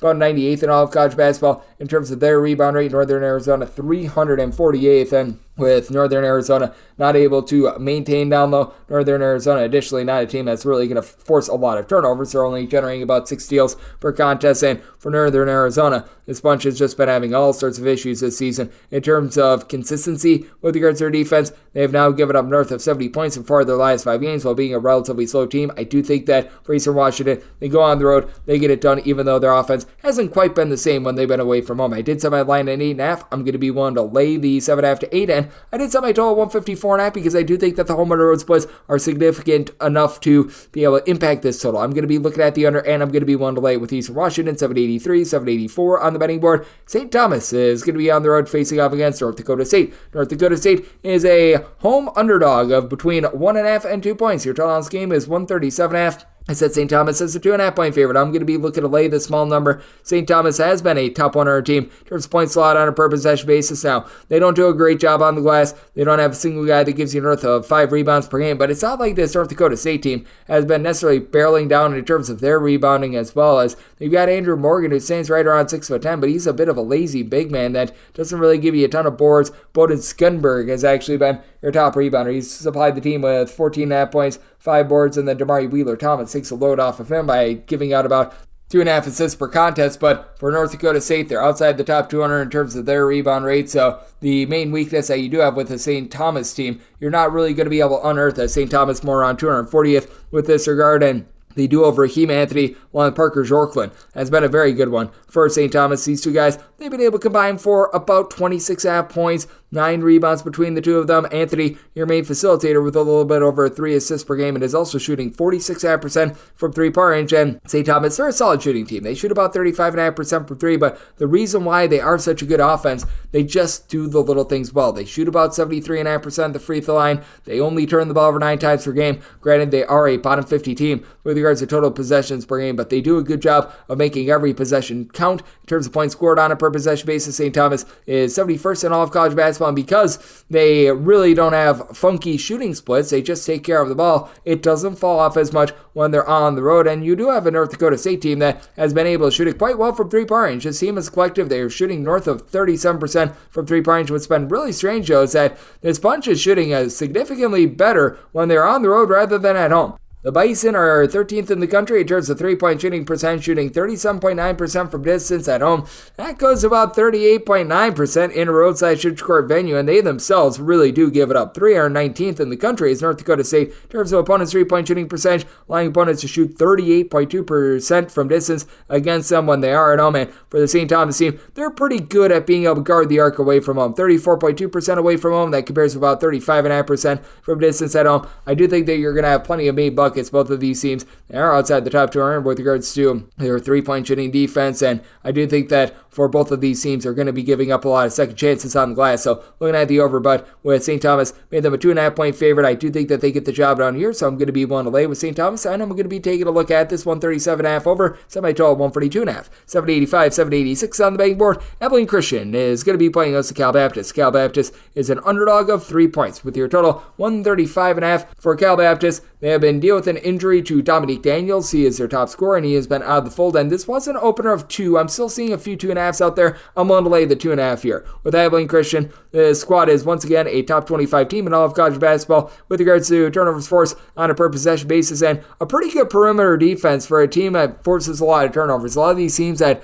force a lot of turnovers are all or nothing with regards to selling up for the turnover. They really don't guard the arc very well, but this Abilene Christian team at home, they're allowing opponents to shoot just 31.3% from three-point range, and though Cal Baptist is without their top scorer, this is still a relatively solid defense. They have not been great at being able to guard the perimeter. They're allowing opponents to shoot 34.3% from 3 in a roadside shoot court venue, but in terms of percentage of shots that come from 3, Abilene Christian is well outside the top 300 with this respect, and you do have an Abilene Christian team that, with regards to their points allowed on a per possession basis, they're about 154th in all of college basketball. It's not amazing, but you know what? It could be worse. They go up against a squad in Cal Baptist that has been a top 125 team with regards to their points allowed on a per possession basis, but in terms of this Cal Baptist team, they are a bunch that on the road, they are giving up about 5.5 to 6 points more than they are at home, and with everything that they've been dealing with Daniels being out of the fold, he's able to give you about 17.5 points per game. So that means that they're really going to be relying upon Blondo Chiqueno along with Brantley Stevenson. And Stevenson has been able to shoot it relatively well from three-point range. Guy that's been able to chuck in there about 8.5, 9 points per contest, shoots 37% from three, and while Chiqueno gives you 11 points per contest, only shooting 26% from three. The big edge Cal Baptist is going to have down low, top 75 team with regards to rebound rate. Hunter Goodrick, Ivan Odriogo, they've been able to combine for about 17.5 rebounds per game, but I do think that in this ordeal, Abilene Christian, even though they're going to get lambasted on the glass, Ali Abdu-Diba is going to be able to do enough to be able to keep this team lively, 15.5 points, 4.5 boards, and without your main guy out there in Daniels that really flows the offense, that does take a lot out of them, and Arion Simmons has been able to do a nice job down low for Abilene Christian as well, 13 points, 6 boards, going up against Cal Baptist team that they do leave themselves open. They're giving up quite a few threes, so circumstance where I did set Abilene Christian as a 3-point favorite at 2.5, going to be one to lay, and I did set my total 139. Cal Baptist, while outside the top 275 with regards to total possessions per game. Abilene Christian plays relatively fast, but at the same time, Abilene Christian, they themselves do turn the ball over 13 times per contest. Do think that things are going to be a little bit of a slog with Cal Baptist being about 300th in the country in terms of total possessions per game, but this is a Abilene Christian team that they have now given up at least 74 points in 4 of their last 5 games. So, did set my total 139, looking at the over, with Abilene Christian willing to lay up to 2.5 with them. 787, 788 on the betting board. Oral Roberts, they're facing off against Omaha. Omaha is a 3 to a 3.5 point favorite. Your total on this game between 154.5 and 155.5. Made Omaha 3-point favorite, so here at the 3.5, I'm going to be willing to take the points with Oral Roberts. Oral Roberts has fallen outside the top 175 with regards to total possessions per game, but this Oral Roberts team is still able to bomb it very well from 3-point range, that they go up against an Omaha team that they don't do a great job of being able to guard the 3-pointer. Nebraska, Omaha, in terms of your 362 Division I teams, they are currently checking in terms of opponents' 3-point shooting percentage at 302nd, and at home, they allow opponents to shoot 37.7% from the outside. Now, they go up against an Oral Roberts team that's in the bottom 10 nationally with regards to the rebound rate, and they allow opponents to shoot 37.2% from distance away from home as well. That is a bottom 75 mark in college basketball as well, but Isaac McBride is the top scorer in this game. 20.5 points, 3 assists, shoots 37.5% from 3-point range, and for this Oral Roberts team, among your top 5 scorers, 4 of them do shoot at least 37.4% from the outside, while Oral Roberts, they only do turn the ball for about 9.7 times per game. Got an Omaha team that has been a little bit better on defense overall this season, but right now they're in an almighty funk. They have given up at least 81 points in each of their last 4 games. You've got Frankie Fiddler on the side of Omaha, supplying 19.5 points, 6 boards on 36% 3-point shooting, but he's the only of the top 4 scorers that shoot at least 28.5% from 3-point range. J.J. White, who gave you north of 4 assists per contest a season ago, that's down to about 2.7 assists per game this season. You've had Markel Sutton be able to give you about 6.5 rebounds per game, and though Nebraska Omaha is going to have a nice little advantage down low because each of your top 3 scorers for this Omaha team, they have been able to give you at least 5 rebounds per game. Nebraska Omaha, with regards to rebound rate, they're currently checking in about 237th in all of college basketball in this regard. Them just giving up the 3-point line, going up against an Oral Roberts team that has been very inconsistent themselves with regards to their offense, 72 points or fewer scored in each of their last 4 games. I do think that it is going to lead to this Nebraska Omaha team having a little bit of a tough time covering this matchup for Oral Roberts. They have been playing quite a bit more slowly, which is why I did bog down this total a little bit last time these two teams played. It was 71-67 with Oral Roberts being able to can 12 of their 33s, but also being a little bit sloppy in terms of taking care of the ball. So it is a circumstance where I set my total 149, looking at the under at Omaha. Going to make them a 3-point favorite. Going to be willing to take the 3.5 here with Oral Roberts along with that under. 789, 790 on the betting board. Louisiana Monroe is going to be playing us to Louisiana. Louisiana is a favorite of between 6.5 and 7 points. Total on this game is 147. With Louisiana, I did set them as a favorite of 6 points. So now that we've gotten to 6.5, 7, I'm going to be willing to take the points with Monroe. Monroe has been really going through an epiphany with their offense. They're still well outside the top 275 in terms of points scored on a per possession basis. They're only shooting about 30% from 3-point range, but you've been able to get much better efforts out of them recently, as it's been Nikita Kosinatovsky. I can't pronounce that last name, so we're going to call him Nika. He's been able to do a nice job, give you about 11 points per contest. You've got Tariq LaCours have been able to do relatively solid work, chip it in there about 10.5 points per contest, but you've had a lot of guys that are really unsung guys just be able to step up recently for a Louisiana Monroe team that was lacking a lot of depth towards the beginning part of the season, but now you're getting like 9 points per game out of Tyrese Watson. Watson isn't a great three-point shooter, but he's able to take the load off of someone like a Tariq Lacour out there in the backcourt. He's able to find guys like a Jalen Bolden who's been able to give you 8 points, 5.5 boards. This team has really been utilizing the glass to their advantage as a lot of their points are coming off of second chances. Going against a Louisiana team that, other than Joe Charles, who's been able to do a nice job, 11.5 points, 9.5 rebounds per game, and Usana Kitenge, who's been coming in from England with about 6.5 boards, 12 points per contest. This is a bunch that they've got a tough time on the glass. Now for Louisiana, it's a top 10 team in all of college basketball in terms of opponents' three-point shooting percentage, but it's not like this is a Louisiana Monroe team that's really looking to utilize the glass too much as well. And for Louisiana, in terms of their overall rebound rate, they're only clocking in about 200th in the country. You've had Louisiana be able to shoot about 36% from three-point range. Their top 7 scorers, all but one of them, do shoot at least 35% from distance. That includes Kobe Julien, who's been able to give you 17 points, 4.5 boards. Really like what he's able to bring to the table. And then you've got Kentrell Garnett, who just continues to shoot about 40% from three-point range. But for Louisiana Monroe, I do think that they're going to be able to do a halfway solid job being able to hold up defensively. It's a Monroe team that has been giving up quite a bit from distance, 314th in all of college basketball with regards to opponents' three-point shooting percentage. But you've also got a pair of teams that they've been above average with the way that they've been able to generate turnovers. For Louisiana, they have given up 60 points or fewer in 3 of their last 5 games. Meanwhile, for this Monroe team, all of a sudden, they've gotten to at least 68 points in 6 out of their last 8 games. So, circumstance where something's got to give. I did set my line at 6 here at the 6.5. Going to be willing to take those points with Monroe. And with regards to the total, I did set mine at a 144. Monroe's still well outside the top 250 with regards to total possessions. Brame, Louisiana, a little bit more of a mid-tempo team that's starting to find their defense. So, looking at the under and north of 6 here with Louisiana Monroe. 791, 792 on the betting board. Lindenwood plays us to UT Martin. UT Martin, an 8.5 to a 9-point favorite. In your total on this game, it is 148.5. I say UT Martin as a 7.5 point favorite. So now that we've gotten past the 8, as the opener was actually 7.5, I'm going to be willing to take the points with Lindenwood. Lindenwood has been a ghastly team all season long. They are well outside the top 250 in terms of both points scored and points allowed on a per possession basis. They have to face off against a UT Martin team that's in the top 25 in the country in terms of total possessions per game. And each of your top 4 scorers for UT Martin, they do supply at least 4.2 rebounds per game, including Jacob Cruz along with Issa Muhammad. These two guys have been able to combine for about 25 to 26 points per contest. Both of these guys are combining for about 17 boards per game, and you've got Jacob Cruz being able to shoot 41% from three-point range. But for this Lindenwood team, I do think that they're going to do a moderately okay job of being able to bottle things up on the inside. And Lindenwood, I do think that their metrics are going to be a little bit better at home. They're allowing opponents to shoot 42.7% from three-point range at home compared to 33.8% away from home. And this is a stinky defense that, once again, is well outside the top 250 with regards to points allowed on a per possession basis. But that should iron out a little bit. Lindenwood about 322nd in the country with regards to rebound rate, going up against a Tennessee Martin team that they're about 107th in the country with this regard. Do like what Jordan Sears has been able to provide as well, shooting 44.5% from 3, 20 points per contest. But for Lindenwood, you do have someone down low. And Keenan Cole's been able to give you 18 points, 6.5 boards. Not a prolific three-point shooter for a Lindenwood team that overall they shoot just 27% from distance, but you've been able to get a little bit more recently off Jeremiah Tolton, who's been able to give you about 7 points, shoots 36.5% from three-point range. Lindenwood, a relatively mid-tempo team that has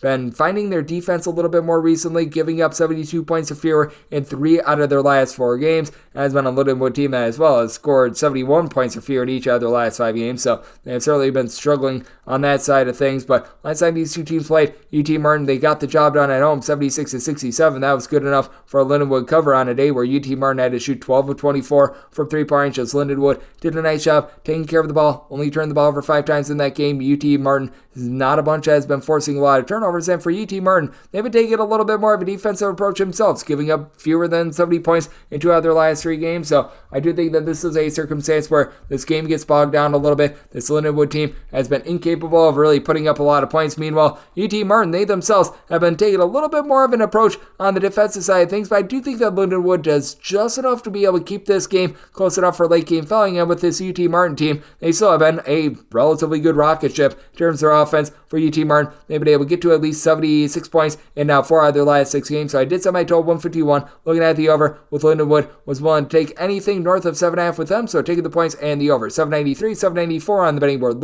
Little Rock is going to be on the road facing off against Southeast Missouri State. Southeast Missouri State, an 8 to a 9 point home underdog. Your total on this game are between 149.5 and 150 with this Southeast Missouri State team. I did set them as a 7-point home underdog. I'm going to be willing to take the points with Little Rock. It's been very intriguing to take a look at their home and road splits because this team has been rough in terms of their defense, serves points allowed on a per possession basis. They're about 185th in the country, but they're only giving up about 4 points more per 100 possessions when they're away from home rather than when they are at home, and this bunch has been able to get quite a bit from the outside. I do like the way that KK Robinson has been able to take hold of the offense. He's been able to give out about 4.5 to 5 assists per contest. He's been throwing in there 16 points per contest. And then you've got Jameer Chaplin. He's been able to shoot in the high 30s from three-point range. So he's right around 6'6", 15.5 points, 6.5 boards, shoots 35% from the outside. But for Little Rock, it's been very inconsistent with regards to the three-point shooting. They're shooting about 33.5% from the outside. They only shoot about 30% from three-point range when they are away from home.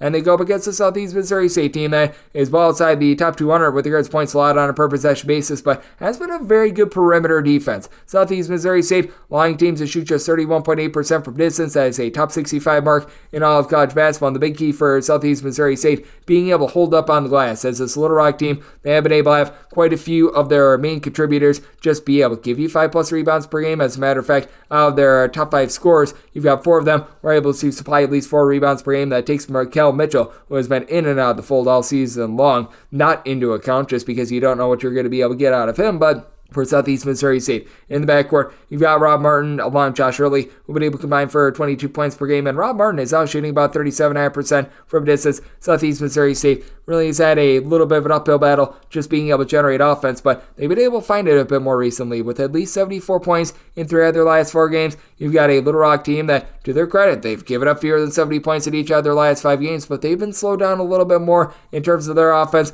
Right now, this Little Rock team is riding a 5-game win streak, but out of those wins, all but 2 of them have come by single digits, so I do think that you're going to see a little bit of a tighter game in this one. I think that Southeast Missouri State does a good job of being able to guard the perimeter and lead to a little bit of a lower scoring game, especially with the way that Little Rock has been playing better defensively recently. Did set my total 149, so at the 150 diving in on the under. Anything north of 7 will take those points with Southeast Missouri State. 795, 796 on the betting board. Western Illinois plays us some Morehead State. Morehead State, a 4 to a 5-point road favorite. Your total on this game is 127 with Morehead State. I did set them as a favorite of 4.5 points. Here between the 4 and the 5. I'd rather lay 4 than take 5 with Western Illinois. This team has been great defensively. They're a top 125 team in terms of points allowed on a per possession basis and a top 150 team with rebound rate, as Drew Cisse has been one of the best rebounders in all of college basketball. 8.7 points. It's 11.3 rebounds per game. As a matter of fact, it's number 5 in the country, and he has been able to give the team about 2.5 assists, 2 blocks per game, but he's going to meet his match against a Morehead State team that is in the top 35 nationally in terms of their rebound rate. Riley Minix has been just absolutely absurd with his north of 18 points, being able to supply the team with 7+ rebounds per game. And Morehead State also really does a good job of being able to guard the 3-point line. In a road/stretch-court environment, opponents are shooting just 30.8% from 3-point range against them. That is a top 75 mark in all of college basketball. Going up against the Western Illinois team that has been turning the ball over 13+ times per contest, even though Western Illinois is very good with regards to their defense, as they're allowing opponents to shoot only 29.8% from 3-point range. That's a top 20 mark in the country. They just haven't been able to execute on offense themselves. You've got Jordan Lathan along with Khalil Thomas, who's been able to combine for about 28 points per game between the two of them. For Morehead State, they shoot about 40% from 3, and Drew Threlwell has been able to give out 6.5 assists to just 2.3 turnovers per game. They go up against Western Illinois team that, while their defense is very good at being able to guard on the ball, they don't really generate a lot of turnovers, and for Western Illinois, they're just not generating a lot of points in general. This bunch has been held to 68 points or fewer in each of their last 4 games, going up against a Morehead State unit that they do come in having allowed 80+ points in each of their last 2 games, but prior to that, they'd allowed 72 points or fewer in every one of their other OVC games. For Morehead State, they're able to get much more online in terms of the defense. I think that this is a get-right spot for them. Did set my total at a 126.5, so they're the 127, diving under, and with Morehead State, set them as a 4.5-point favorite, so going to be willing to lay up to 4 with them. 797, 798 on the betting board. Tennessee State, they play us Eastern Illinois. Eastern Illinois is a underdog of 4.5 to 5 points. Your total on this game between 135.5 and 136. Made Tennessee State a 7-point favorite. Going to be willing to lay the about 5 or so with them. With Tennessee State, they've got Jason Thibodeau now in the fold. He comes in from Florida, and he's been the team's really top rebounder. He's been able to supply the team with about 5 boards. He throws in there about 10 points while being able to give you 2.8 blocks per contest. The blocks per game is a top 10 mark in the country. For Tennessee State, they haven't been flashy in the backcourt. They shoot about 33% from 3 with 12.8 turnovers per contest, but you've been able to get a pair of guys in Christian Brown along with E.J. Bellinger to be able to combine for about 26 points per game. With Brown, he's been able to shoot about 40% from 3-point range, and they go up against an Eastern Illinois team that is a top 75 team in terms of turnovers forced on a per possession basis, but Eastern Illinois outside the top 275 in terms of rebound rate other than Cooper Jacoby, who's been able to give you 12.5 points, right around 7.5 rebounds per game. You just haven't had a lot down low, and for Jacoby, he has not played in a month, so that leaves this team without a single guy that on the regular is able to give you 5+ rebounds per game. Nikel Shelton has been really that top rebounder with about 4.5 boards, 7.5 points per game, but Eastern Illinois also shoots just 30.5% from 3-point range. They do a nice job winning the turnover battle. They only turn the ball over about 10.5 times per game, but much of that is because this team is outside the top 250 with regards to total possessions per game, and Tennessee State should be able to lock them down from 3-point range. Tennessee State at home is allowing opponents to shoot just 27% from 3-point range. Meanwhile, Eastern Illinois certainly has their gaps in terms of giving up the 3-ball. Eastern Illinois about 313th in the country with regards to opponents' 3-point shooting percentage. That allowed Tennessee State to be able to take control of this game, despite the fact that Tiger Booker, on the flip side for Eastern Illinois, gives you about 15 points, 3 assists, and 2 steals per contest. I did set this line at a 7. I'm going to be willing to lay the number in. They make my total 133. You're at 135.5, 136, diving in on the under, and I'm going to be willing to lay it with Tennessee State. 799, 800 on the betting board. It is Tennessee Tech. They play us SIU Edwardsville. Edwardsville is a 3 to a 3.5 point favorite. Your total on this game between 136 and 137.5 with Edwardsville. I did set them as a favorite of 4 points. Now I'm going to go past the 3.5, but I'm going to be willing to lay the 3.5 with Edwardsville. It's been touch and go with this defense all season long. They're outside the top 175 in terms of points allowed on a per possession basis, but I do think that they're going to do a nice job locking down a Tennessee Tech team that is outside the top 275 in terms of points scored on a per possession basis, and it's been a while since Tennessee Tech has been able to get past the 71-point marker. As a matter of fact, last time they scored north of 71 points in a game, January 6th against Southern Indiana. For Tennessee Tech, you do have Javius Harvey, who's been giving you about 14.5 points, 3.5 assists on 35% 3-point shooting, but Tennessee Tech, while they don't do anything horribly, there's nothing that they really do great. They shoot 32% from 3, 11.5 turnovers per contest. You don't have a single guy in the roster that gives you north of 5.7 rebounds per game, as that'd be Daniel Ibenigwe. And then for SIU Edwardsville, despite being just 6 feet tall, DeMarco Minor has been very major on the glass, being able to supply the team with 14.5 points, 8.5 boards, 3 assists, only shoots about 31% from 3-point range, but you've got Shamar Wright along with his brother and Lamar Wright, who have both been able to shoot north of 33% from distance, and then Raekwon Taylor chips in there about 13 points, 2.5 assists per game for an SIU Edwardsville team that, while they've taken a little bit of a setback on the defensive side of things, the offense has been all the more efficient this season with this Edwardsville team as well. They should be able to do a relatively solid job on the glass in this one as well, as they're going up against the Tennessee Tech team that, in terms of their rebound rate, they are currently clocking in 349th in all of college basketball. Not that this Edwardsville team has been like number 10 or anything like that. They're about 215th, but certainly a clear edge there. I do think that Edwardsville, they go on the road, they take down a Tennessee Tech team that, while they've been able to win a game or two recently, it's been rough for them both on the offensive end and the defensive end. I do think that this is going to be a little bit more of a slow down slog with the way that Tennessee Tech has been playing recently and the way that SIU Edwardsville, overall with regards to their defense, I do think that they're going to find it once again, as they are a team that's outside the top 250 in terms of total possessions per game. Did set my total 132, diving in on the under, willing to lay up to 3.5 here with Edwardsville. 801, 802 on the betting board. It is Troy on the road facing off against Arkansas State, and Arkansas State is a 1.5 to a 2-point favorite with your total on this game 154.5 to 155.5. With Troy, I did set them as a 1.5 point favorite. I'm going to be willing to back them on the money line. Troy has covered north of 2/3 of their games thus far this season, and for Troy, they're just a really balanced unit. You've got Christian Eugene, who's your main scorer, with about 15.5 points per contest, and for Troy, if they do have a little bit of an Achilles heel, they're outside the top 275 in terms of opponents' 3-point shooting percentage, and they are going up against an Arkansas State team that they've got some of the most demonstrative home and road splits that you're going to find in all of college basketball. Arkansas State shoots 42.3% from 3-point range at home, 30.5% away from home, And for Arkansas State, overall, in terms of points scored on a per possession basis, they're 46th, but they're averaging, I'm not even kidding here, 25.6 points more per 100 possessions at home rather than in a roadside neutral venue. But Troy has been road warriors all season long. Troy is a top 75 team in terms of rebound rate, despite the fact that they've only got one guy that gives you north of 4.5 rebounds per game. That'd be Thomas Dowd, who's been able to give you about 6.5 points, 5.5 rebounds per game. You've had Miles Rigsby be able to also chip in there about a steal and a half per contest, as well as each of your top 4 scorers for Troy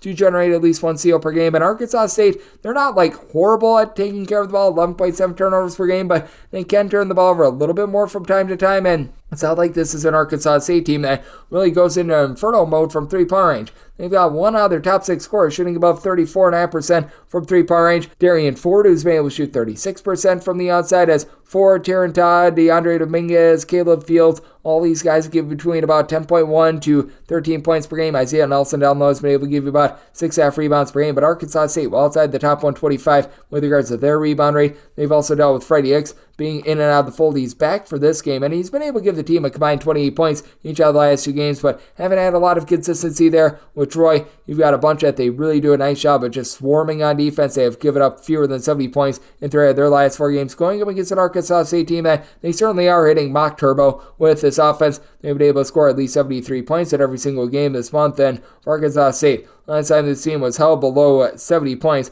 was back when they played Southern Miss about 10 games ago. So I do think that this game is going to be featuring quite a bit of scoring, but I do think that Troy, in the end, going to be able to do a solid job of bearing down on defense. Troy, a top 50 team with regards to turnovers forced on a per possession basis, and I do think that they'll force enough here to be able to get the job done. I did set my total 153.5. I do think that those turnovers lead to an under, and I like Troy outright on the money line, set them as a favorite of 1.5. 803, 804 on the betting board. Gonzaga is on the road facing off against Portland. Portland is a 21 to a 21.5 point home underdog. Your total on this game are between 160.5 and 161. I set Gonzaga as a 20.5 point favorite. 21 is my minimum buy point on Portland. It has been a rough and sad year for Portland, to say the least. They are outside the top 300 in terms of points allowed on a per possession basis. They're outside the top 225 in terms of points scored on a per possession basis. But this is a Portland unit that has Tyler Robertson in the fold. Tyler Robertson has been a nice go-to guy for just a bit of everything. 16 points, 3.5 assists on 35% three-point shooting. And Portland, while they're bad with regards to their offense, they're not objectively horrible. They're shooting about 33.5% from three-point range. The Southland transfer in year 2, Yamanachi Williams, gives you about 5 boards, 8.5 points on 35.5% three-point shooting, but for Gonzaga, they should be able to blow them away with their 2 main big men, Graham Ike along with Anton Watson. These 2 guys, they've been able to give you just under 31 points, 14.5 boards, and with Watson, he does shoot 45% from the outside. Ike more on 35.5% from 3. Gonzaga's been able to ascend back into the top 35 with regards to points scored on a per possession basis, and Gonzaga, now a top 40 team in terms of points allowed on a per possession basis, and they allow opponents to shoot just 31.4% from three-point range from distance, 1 away from home, but not a team that's going to be like some sort of missile looking for a bunch of turnovers and everything like that. And when it comes to Portland, I do think that Tyler Harris being able to supply about 7.5 rebounds per game is going to be solid in terms of this Portland team not winning the battle down low. Heck, I would say even trying to maintain on the glass is going to be rather difficult, but not getting completely blown out of the water, I think, is the best way of putting it. This Gonzaga team with their rebound rate, they're currently 11th in all of college basketball. Portland, they're currently 304th in all of college basketball, but getting back Yamanachi Williams, getting some good production of Tyler Harris. Alamami Karama, when he's been out there, as he's been injured for quite some time, has been able to give you about 4.5 rebounds per game as well. So a circumstance where I'm going to be willing to take the 21 plus here with Portland, and I do think they can get very much an up and down game. Portland has been one of the most ghastly defenses in the country, and Gonzaga, all of a sudden, they've been able to emerge with their offense. Since that game against St. Mary's, they've been able to score at least 89 points in each of their last 4 games, while they themselves have given up at least 74 in each of their last 3. So I'm going to be looking at the over in this ordeal, and at 21 plus, looking at those points with Portland. 805, 806 on the betting board. New Mexico State is going to be playing against the Sam Houston State. Sam Houston State is a 1 to a 1.5 point favorite with your total 139.5. With Sam Houston State, I did set them as a underdog of 2 points. I'm going to be looking at New Mexico State right on the money line. For New Mexico State, it's been a lack of chemistry that has really been costly for them this season. They have to hire on a new coach in Jason Hooten. They had to bring in a whole bunch of new guys because the hazing scandal that really just derailed this program, but it does feel like New Mexico State is starting to find their bearings, especially on defense. For New Mexico State, they have now in regulation, because the Liberty game that went to overtime, they have now given up 73 points or fewer in all but really 3 of their games since the turn of the calendar, so they've been able to do a relatively impressive job on that front. You've got a New Mexico State team that does have Femi Odekale, who's able to give you 6.5 boards, 11 points per game. Nice stat sheet so far for a New Mexico State team that is well outside the top 240 in terms of points scored on a per possession basis, but Sam Houston State, they do make a lot of mental gaffes, turning the ball over north of 13 times per contest. They shoot in the mid-30s from three-point range, and Sam Houston State, they're not a great rebounding team. They're not necessarily a horrible rebounding team in terms of their overall rebound rate. Currently, they're checking in about 120th in all of college basketball. I do like what Lamar Wilkerson is bringing to the table, though. He's able to give you about 14 points, steal per contest, shoots about 32.5% from three-point range. Getting Cameron Hefner back because he was missing for 7 games earlier in the season, 7.5 points, shoots in the mid-30s from three-point range. That's been pretty critical, but they're just now getting back in the fold as well. Jaden Ray, who was dealing with a little bit of an injury, he's their main facilitator with about 4 assists per contest, so that does throw things a little bit out of sorts as well. And for New Mexico State, I do think that they're going to do a nice job bearing down on defense against a Sam Houston State team that they've been held to 70 points or fewer in 3 of their last 4 games. It's been a Sam Houston State team that they've been like okay in everything. They don't necessarily do one thing amazing. They don't necessarily do one thing absolutely horribly as well, but I do think that for New Mexico State, being able to get guys like Robert Carpenter on the same page, as they've just had so many transfers that they have sifted through all season long, I think that that's been absolutely critical, and I do think that they're going to do a nice job against a Sam Houston State team that, when it comes to guarding the three-point arc away from home, that does rise to about 34% for them. Meanwhile, for New Mexico State, certainly has been an issue for them all season long in terms of guarding the three-point line on the road. But at home, that does drop to about 27.2%. So I do like New Mexico State to be able to win from the outside. It is a circumstance where I did set my line at 2. I'm going to be willing to take New Mexico State outright on the money line with making them the favorite. And in terms of the total, did set mine at a 140. It does feel like New Mexico State is starting to find their offense a little bit more as well. And I do think that both teams pretty much approach 70 here. So looking at the over, and I'm going to be looking at New Mexico State on the money line. 807, 808 on the betting board. Northwestern is going to be playing us to Michigan. Michigan is an 11.5 to a 12-point underdog with your total 140. I set Northwestern as an 11-point favorite here at 11.5 to 12, and it's been brutal for Michigan. I'm going to be willing to take the points with Michigan. This team is allowing opponents to shoot 39.3% from three-point range on the road. They're outside the top 300 with regards to points allowed on a per possession basis, but Northwestern outside the top 130 with regards to points allowed on a per possession basis, and they're 301st in the country with regards to opponents' three-point shooting percentage, and now they're having to deal with the injury of Ty Berry for a team that, to begin with, it's not like they had an overwhelming amount of depth. Now, without Ty Berry, Northwestern has honestly been able to provide a relatively solid effort. They lose on the road to Rutgers in a one-possession game. They go on the road, they knock off Indiana, but we're seeing how bad this Indiana team is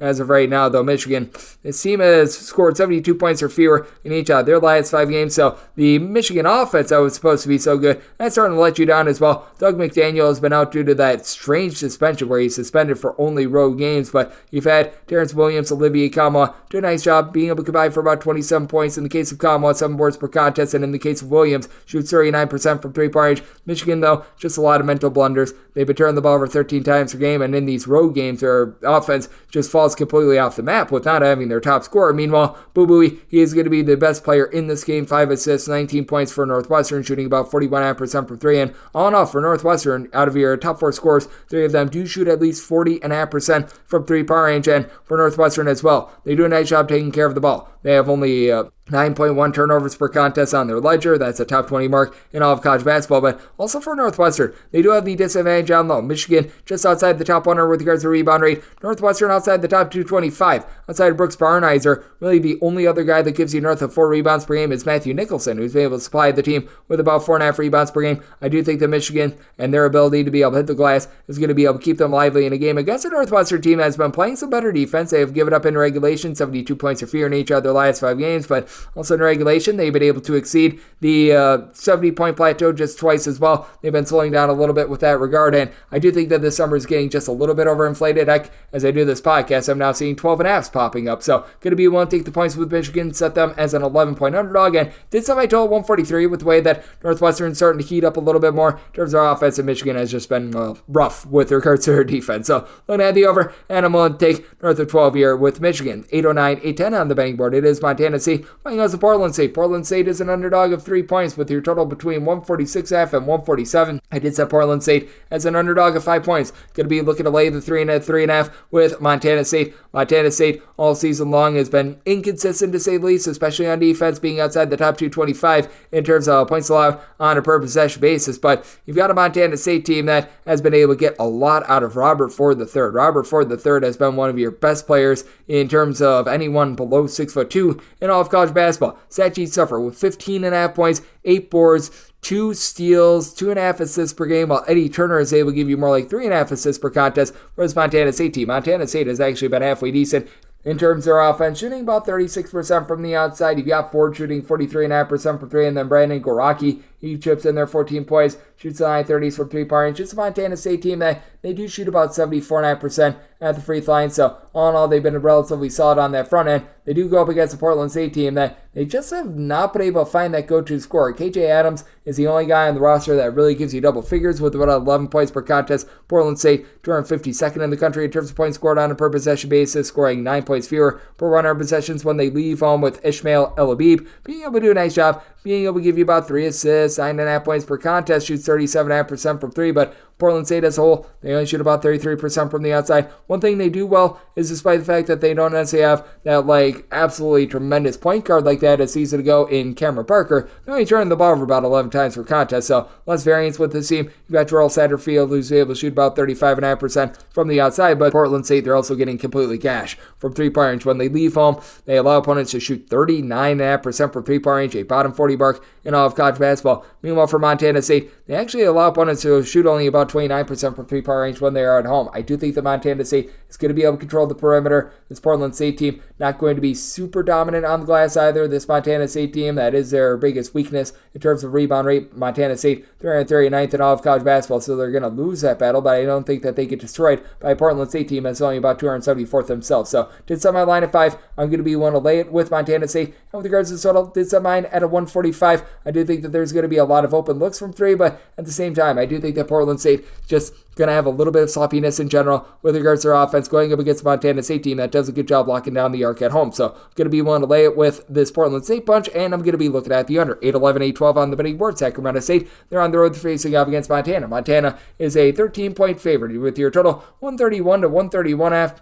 I said Montana's a favorite of 10 points, so here at 13, I'm going to be willing to take the points with a Sacramento State unit that is a top 75 team in terms of their overall rebound rate. Both of these teams really giving it up from the outside. Montana, 318th in the country in terms of opponents' 3-point shooting percentage, but that's 31.6% at home, 39.6% in a roadside shoot court environment. Meanwhile, for Sacramento State, well, they're just bad both at home and on the road. For Sacramento State, in terms of opponents' 3-point shooting percentage, it is currently 331st in all of college basketball, drops to 35% on the road compared to about 39% when they're at home. But for Sacramento State, also a bunch that has been turned the ball over north of 15 times per contest. That's a bottom 40 rate in terms of turnovers on a per possession basis. Going up against a Montana team that has Aiden Moody, along with Money Williams, being able to combine for about 30 points per contest. Now, Money has not been Money, as he has been dealing with injuries all throughout conference play. But for Moody, he has been able to give you about 36% 3-point shooting. And among the top 4 scorers that are going to be available in this game, counting out Money Williams,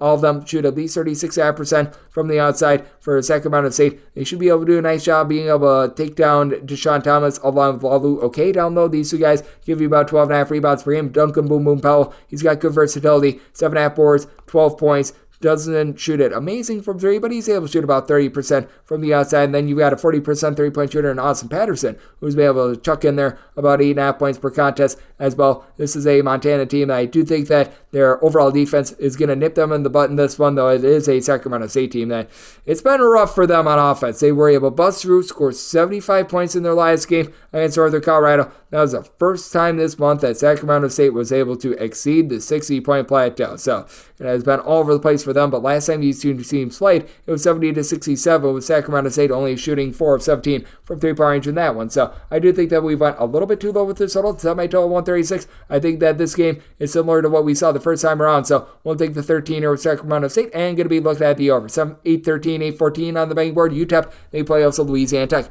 Louisiana Tech is a 3 to a 3.5 point road favorite. Your total on this game between 135 and 135.5. This is up from the opener of 2, and I wholeheartedly agree with the move. I set my line at 7. I'm going to be willing to lay it with Louisiana Tech. Louisiana Tech has been very good down low all season long, a top 50 team in terms of rebound rate. Now, with Louisiana Tech, their top rebounder, Daniel Bacho, has been out for the last 2 games, and not too promising that he's going to be able to go in this game, but even without his 7.5 rebounds per game, they're still going to be able to take UTEP to the woodshed down low. UTEP outside the top 250 in terms of their rebound rate, while Isaiah Crawford for Louisiana Tech throws in there 16 points, about 2.3 steals, 1.8 blocks. She's 43% from three-point range. Shalik Chavez, he's a 42% three-point shooter who's been able to supply the team with about 12.5 points per contest. And for Louisiana Tech, in their 2 games without Daniel Bacho, they were able to win 75-68 against Florida International. Jacksonville State, they won 73-58. They did not cover both of those games, but they still looked very strong with their defense. Meanwhile, they go up against a UTEP team that it's been all over the place for them. They have been able to exceed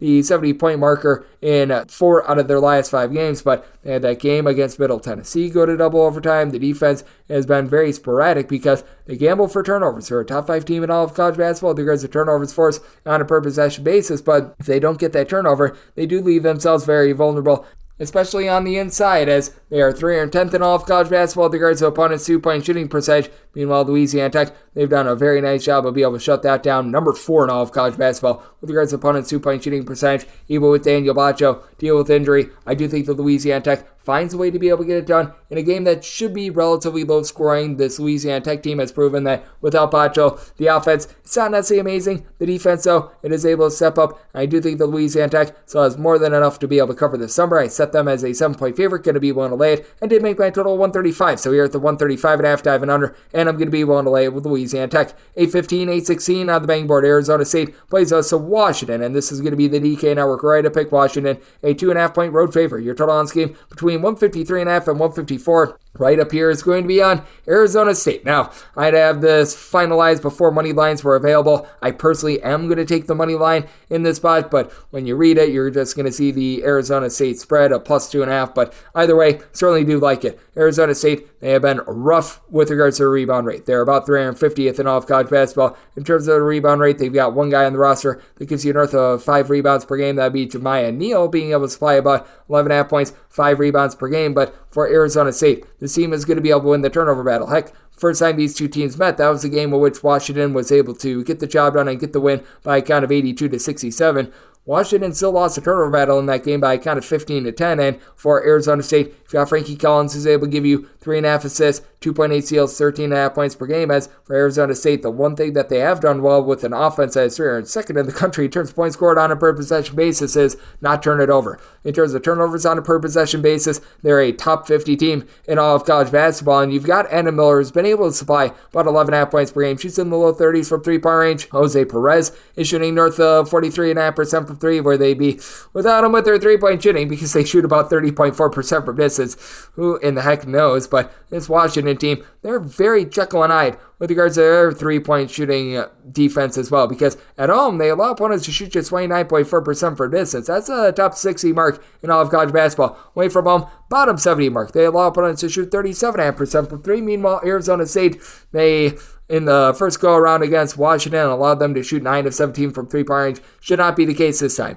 Arizona State at home is allowing you to shoot just 29.1% from distance, a top 50 mark in all of college basketball. Away from home, that does balloon up to north of 35% from three-point range, and they go up against a Washington unit that you've got the two Kentucky guys. That'd be Keon Brooks alongside Xavier Wheeler. Between the two of them, they've been able to supply about 37 points per contest, and Brooks is your main rebounder with about 6.5 rebounds per game. Washington going to be able to win the battle down low, but they're only about 175th in terms of their rebound rate. Other than Brooks, you've got really nobody else that's healthy in this game that gives you north of 5.2 rebounds per game. Braxton Maya has been able to give you less than a block per contest, about 5.2 rebounds per game. I do think that for Arizona State, them being able to generate these turnovers, them being able to be a much better team at home rather than on the road with regards to their defense as well. This Arizona State team, they're allowing about 14 points fewer per 100 possessions at home rather than in a roadside shoot-your-court environment. I do think that that allows them to be able to get it done I do think that this is also going to be a bit of a lower scoring game, with Arizona State not shooting it very well from 3-point range, even though Washington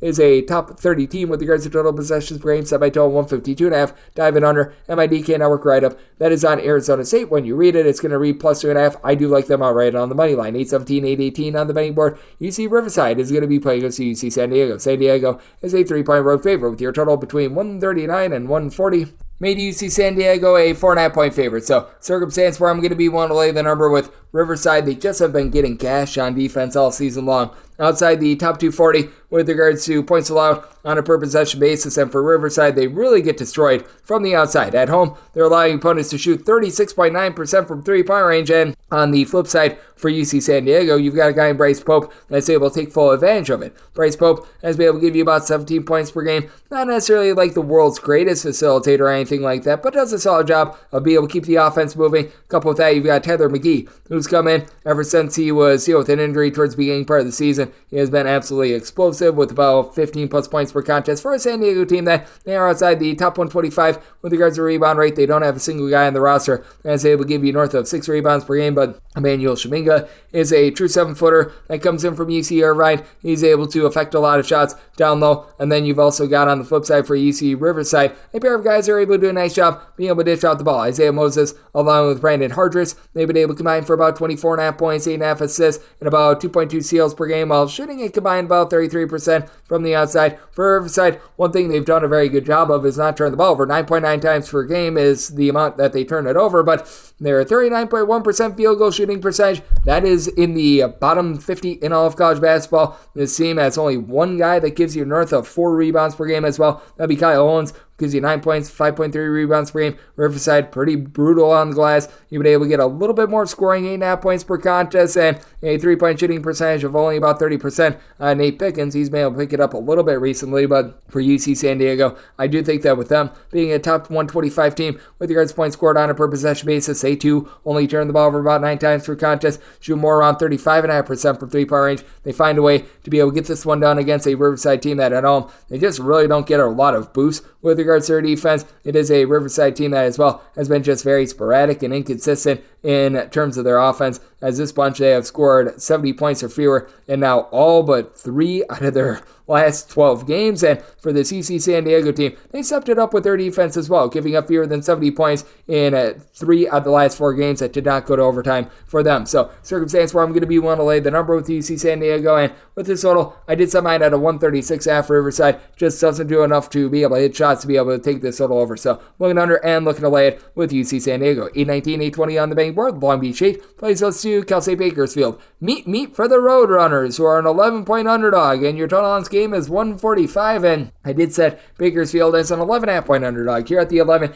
it's a max I'm willing to lay with Long Beach 8, but going to be willing to lay with Long Beach 8. Long Beach 8 is going to be able to control things down low. You've got the Traores and Lucina Traore along with Abadou Traore, combining for about 17.9 rebounds per game between the two of them. They're able to give you 24 points per game, and Abakar, he's able to give you about 4 assists, 1.8 steals per game for a Long Beach 8 team that serves their turnovers force on a per possession basis. They are a top 100 team in all of college basketball. Long Beach 8, they're going to have their gaffes, and they're going to give up quite a few looks from 3-point range. Long Beach 8, in terms of opponents' 3-point shooting percentage, is about 256 in all of college basketball, but that does fall off to about 31.4% from distance, at home more like 36% in a roadside shoot court environment. Meanwhile, they go up against a Bakersfield team that has been having their warts all season long, outside the top 225 in terms of points allowed on a per possession basis, other than Bodesis Concleres, the gentleman that comes in from Creighton, who's able to give you about 6 boards per contest. Nobody gives you north of 5 rebounds per game, and Caleb Higgins is the only guy that has been able to give you a double-figure amount of points, but he only shoots about 30% from 3-point range as well. This is a Bakersfield team that they give up quite a bit from beyond the arc as well. They're allowing opponents to shoot about 34% from 3, but very interestingly, they allow opponents to shoot 39% from 3-point range at home, 31.5% in a road/shoot court venue. It's a Bakersfield team as well outside the top 250 in terms of total possessions per game. Long Beach State, they're within the top 75 in terms of total possessions per game. So a little bit of something's got to give scenario. I do think that Long Beach State is going to be able to put up a big number against a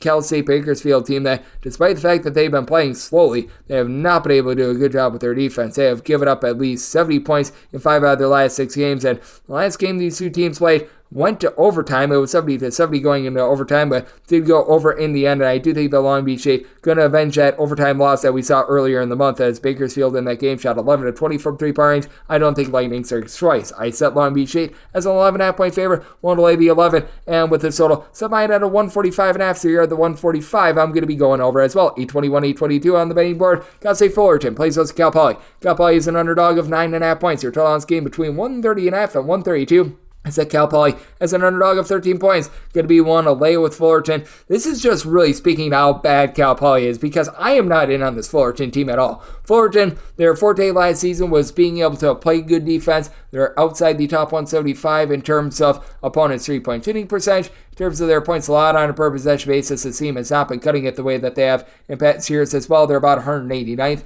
in the country with this regard, but I do think that the duo of Don Bruton, coupled with Max Jones, being able to supply 30.2 points per contest, more than enough in this ordeal. You've got a Cal Poly team that, in terms of points scored on a per possession basis, they're outside the top 310. In terms of points allowed on a per possession basis, they're outside the top 250. They don't have a single guy on the roster that gives you north of 5 rebounds per game. One thing they do have going for them, Kobe Sanders has been a very good scorer. He's been able to give the team about 3 assists, 18 points per contest, but now he's out of the fold as well. That just compounds things. He has not played since the 10th of February, was shooting about 34% from 3 for a team that as a whole. They shoot 39.5% from the floor, 32% from three-point range, and Cal Poly, despite being outside the top 250 with regards to total possessions per game, they do turn the ball over about 13.5 times per game.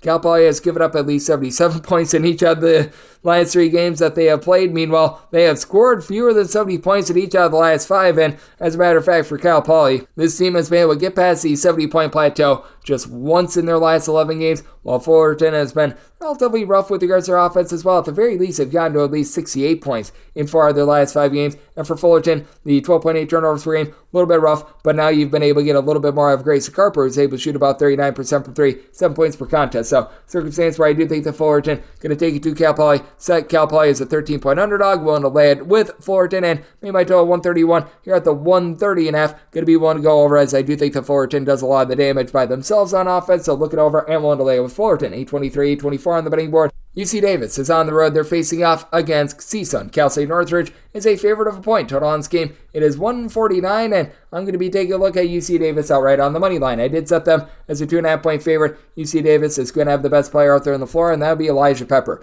Pepper has been peppered in there, 21 points, 5 boards. He's able to give you a few assists, as Ty Johnson really helps with the facilitation of this team, giving you 17 points, 3.5 assists on about 34% three-point shooting. Meanwhile, you've been able to get darn near 40% three-point shooting out of Elijah Pepper. He's shooting about 38.5% from distance. It is a UC Davis team that has been a top 80 team all season long in terms of points allowed on a per possession basis, and they just do the little things really well. You don't have anyone that gives you really north of 5.5 rebounds per game. Nico Rokac, he's been able to give you those 5.5 boards per contest, but yet this team is still relatively formidable on the glass. UC Davis about 200th in the country with regards to rebound rate. Cal State Northridge, they're going to be able to win that battle. CSUN, they've been a top 80 team with regards to points allowed on a per possession basis, and they're actually 30th in all of college basketball with regards to their rebound rate, but both of these teams, they do leave themselves open to a little bit of just giving up points in general. For CSUN, not a bad three-point shooting defense. They're about 130th in all of college basketball in this regard, but this UC Davis bunch, they've just been a little bit better this year. With UC Davis, they allow opponents to shoot from three-point range about 32.8%. That's more around 127th. They do allow opponents to shoot more around 34% away from home, but for the CSUN bunch, the turnovers, they are very costly. You've got Deshaun Allen Ikens coupled with Dante Bostic being able to combine for about 33.5 points per contest. They both shoot between 35.5 and 36.5% from 3 for a team that they shoot 32% from 3, 68% the free throw line with 14.5 turnovers per game. G&I Hunt has been able to give you about 4 assists, 10.5 points per contest. He has really taken over the reins at the point guard spot ever since you had Jordan Brinson go down with an injury, but you just have a little bit of a top-heavy CSUN team that is a team that likes to run and gun it. They're in the top 75 with regards to total possessions per game, but I do think that for UC Davis, despite the fact that they are coming in on a 3-game losing streak, they're going to be able to hold up defensively. This team, despite the fact that they have been taking a few losses, they have given up now 70 points or fewer in 3 of their last 5 games. I do think that the turnovers for CSUN coupled with the fact that they just don't really shoot it well from three-point range, going to catch up with them. And I do think that UC Davis having the best player out there on the floor, that does not hurt either. I did say UC Davis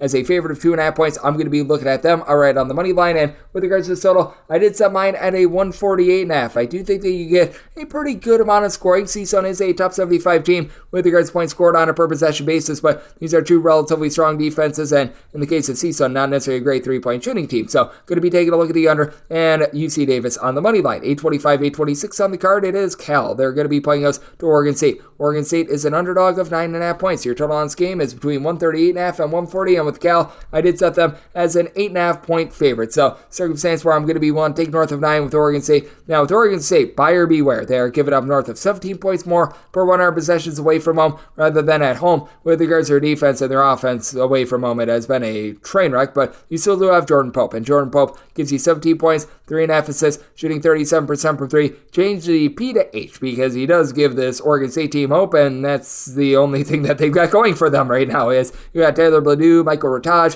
who would be able to give you about 11.5 rebounds per game. Rataj has been able to give you about 8 points per contest, and other than what you're able to get out of Josiah Lake II, who's been able to shoot it well from three in that neighborhood, about 41% from distance outside of Jordan Pope. You really don't have a lot from the outside. Meanwhile, for Cal, you've got Fardaws Amick teaming up with Jalen Tyson for about 35 points per contest. These two guys, they combine for about 18 boards, 5.5 assists, and in the case of Tyson, a 37% three-point shooting percentage. For Cal, they're not bad at retaining the ball, about 11.5 turnovers per game. It's a relatively mid-tempo team. What has been so costly for Cal, though, is that they're outside the top 275 in terms of opponents' three-point shooting percentage. Their overall defense has been very lackadaisical. Like they lost at home to Pacific earlier in the season. That's not good, to say the least. 235th in the country is this Cal team with regards to points allowed on a per possession basis. And while this Oregon State team is bad, they're about 232nd. They're just right on par with that. And outside of what you're able to get out of Tyson and Amick, it's a lot of inconsistency. Jalen Cone is giving you about 13.5 points per contest, but he's a black hole. You pass the ball to him, and it's not coming back out. Jalen Celestine, he's been able to shoot about 46% from three, but only gives you about 8.5 points per contest. He's been very hit or miss. It's been a team in Cal that has been dealing with a little bit of depth issues, and even though you've got the two dominant rebounders in this game, they are only about 135th in all of college basketball with regards to rebound rate. That's still going to best the Oregon State mark of being about 276th with this regard, but for Cal, I just don't know if they're going to be able to break away the defense. It has been a big giant issue all season long, and I do think that Oregon State, though they have been rough on the road, I do think that they do just enough to hold in there against a Cal team that is certainly giving it up themselves. So here at north of 9, I'm going to be willing to take the points with Oregon State, and in terms of total, I did set it at a 136.5. You've got a Cal team that's pretty solid on offense and horrible on defense. Meanwhile, for Oregon State, they've been having issues scoring all season long, and I do think that Cal starting to find their sea legs just a little bit more on the defensive side of things. This team has now given up in regulation fewer than 70 points in 3 out of their last 5 games. So looking at the under, and I'm going to be looking to take the points with Oregon State. 827, 828 on the betting board. Seattle, they play us at Stephen F. Austin. Stone Cold Stephen F. Austin is a underdog of 6 to 6.5 points. So on this game between 139 and 139.5. With Stephen F. Austin, I did set them as an underdog of 6 points. So here at the 6.5, I'm going to be willing to take those points with Seattle. The team has been incredible with their defense. Top 40 team in terms of points allowed on a per possession basis, and it's a much more well-rounded team than they have been in past years as well. It used to be that they would be relying upon Cam Tyson to just make a play, and everyone else was standing around with their hands in their pockets, but now you've been able to get much more out of someone like a Jason Christophilius, who comes over from Creighton. Christophilius to be able to give about 13.5 points per game, shoots 40% from 3, while Brandon Chatfield along Kobe Williamson don't have a ton of versatility. They combine for about 20 points, 12 boards. They both give you north of a block per contest. Alex Shoemaker has been able to chip in their double figures as well. Meanwhile, for Stephen F. Austin, this team is amazing at being able to generate turnovers. A top 15 team in all of college basketball with regards to turnovers forced on a per possession basis, but they've been dealing with quite a few injuries recently. Day Hall has been out of the fold for the last 7 games. You got Latrell Jostle, though, who's able to give you about 11.5 points, shooting 39.5% from 3 for a Stephen F. Austin team that last season was amazing from 3-point range. This season, they're only shooting about 32.3% from 3-point range, and typically with a lot of these teams that they look to gamble for turnovers, they do allow a lot of open looks from 3-point range. Stephen F. Austin, no exception. They do allow opponents to shoot about 37.9% from 3-point range in a roadside neutral court venue, but They typically do a good job of being able to run teams off the line, and this is a Seattle team that they do have a little bit of difficulty in terms of being able to just maintain the ball. They turn the ball over about 13 times per game, so I do think that this is actually a relatively good matchup for the CFF Austin team. Last time these two teams played, it went to overtime. CFF Austin got the job done on their home floor by a count of 89-84, despite the Seattle bunch shooting 7-17 from three-point range, and CFF Austin actually lost the turnover battle in that one, but they were able to do a solid job on the glass. I do think that we're going to see a little bit of reversal with regards to rebounding, but here at north of 6, with the way that Seattle's turned the ball over all season long, I'm going to be willing to take the points with CFF Austin. I did set my total 142. CFF Austin, a top 40 team with regards to total possessions per game, going up against a Seattle unit that they've been able to get to at least 75 points in 3 of their last 4 games. So looking at the over, and I'm going to be willing to take the points with Stone Cold CFF Austin. 829-830 on the betting board. UC Irvine, they play to UC Santa Barbara. Santa Barbara is an underdog of 10 points with your total between 142 and 143, and with UC Santa Barbara, I did set them as a underdog of 9 points. Here at the 10, I'm going to be willing to take the points. What's interesting about UC Irvine, this has been one of your best defenses in all of college basketball. Top 25 team in terms of points allowed on a per possession basis, but they've been better on defense at home rather than on the road. They're giving up about 3.5 points fewer per 100 possessions when they're in a roadside shoot score venue rather than when they are at home. And for UC Santa Barbara, this is a top 50 defense in terms of points allowed on a per possession basis away from home. They're giving up well north of 5 points fewer per 100 possessions when they leave home rather than when they are at home. It makes absolutely no sense whatsoever, but they've been able to bat down the hatches there. And for Santa Barbara, you've got the best scorer in this game. That would be A.J. Mitchell. He's supplying 19.5 points, 4 assists on 36% three-point shooting. Meanwhile, you've got a 40% three-point shooter in Cole Anderson, who's been able to do a solid job being able to chip in there about 10 points per contest, going up against a UC Irvine team that is just very smart and wily with the way that they run things. They're a mid-tempo team that has a trio of guys in Andre 3000 Henry, along with Justin Owen, Darren Sarnich, who've been able to combine for about 33.5 points per contest. All three shoot at least 37.5% from 3, and for UC Irvine, they've got the best facilitator in this game. That would be Pierre Cockrell. 6.2 assists and 2.3 turnovers per game. Doesn't necessarily give you a ton of scoring, but this UC Irvine team, they really do feed off of what he's able to bring to the table. And for this Irvine team, I do think that they're going to be able to do a nice job of being able to win the battle on the glass. You've got a guy in Ariel Bland who's been able to give you 6 boards per contest for Santa Barbara, and Yohan Traore has not been quite on the glass what I was expecting. He's been able to be a good offensive player with about 15 points per contest, but only holds in there about 5.5 rebounds per game. It's an Irvine team that's 64th in the country with regards to rebound rate. Santa Barbara, they are 62nd, but I think we've run a little bit overboard in terms of this line. I do think that UC Irvine, they should be able to get it done. They've been the more disciplined team all season long, but now at 10, I'm going to be willing to take the points with Santa Barbara, and I do think that this is a total that's going to go under with the way that Santa Barbara has been able to guard on the road. I did set my total 141, so you're 142 to 143, diving under, and I'm going to be willing to take the points with Santa Barbara. 831, 832 on the betting board. Santa Clara is playing us to Loyola Marymount. Loyola Marymount is a 9.5 to a 10-point underdog. Your total on this game is between 146 and 147, with Santa Clara set them as a 9.5 point favorite. So here at the 10, I'm going to be willing to take the points with Loyola Marymount. They had to play that game against Gonzaga with 6 scholarship players, and they're starting to get reinforcements on the way, but this team has been banged up. But one of those guys says back, Justice Hill. He comes in from Murray State along with LSU. He's able to give you north of 3 assists, a fewer than 2 turnovers per contest. Stays relatively consistent there for a Loyola Marymount team that they've been able to do a relatively solid job in terms of being able to guard the arc when they've been at home. When they hit the road, this is a completely different issue. They allow opponents to shoot 32% from 3-point range at home, 36.9% in a roadside shoot score venue, but they do go up against a Santa Clara team that has been having some of their issues themselves on defense outside the top 125 in terms of points allowed on a per possession basis. Santa Clara should be able to win the rebound battle with Christoph Tilley, a 7-footer, being able to give you about 5 boards per contest. You've got Johnny O'Neal, who comes in from American. He had 6'10", is able to pop a few threes. He's been able to give you 5+ rebounds per game as well. But for Santa Clara, this team has been very good in terms of being able to guard the 3-point line.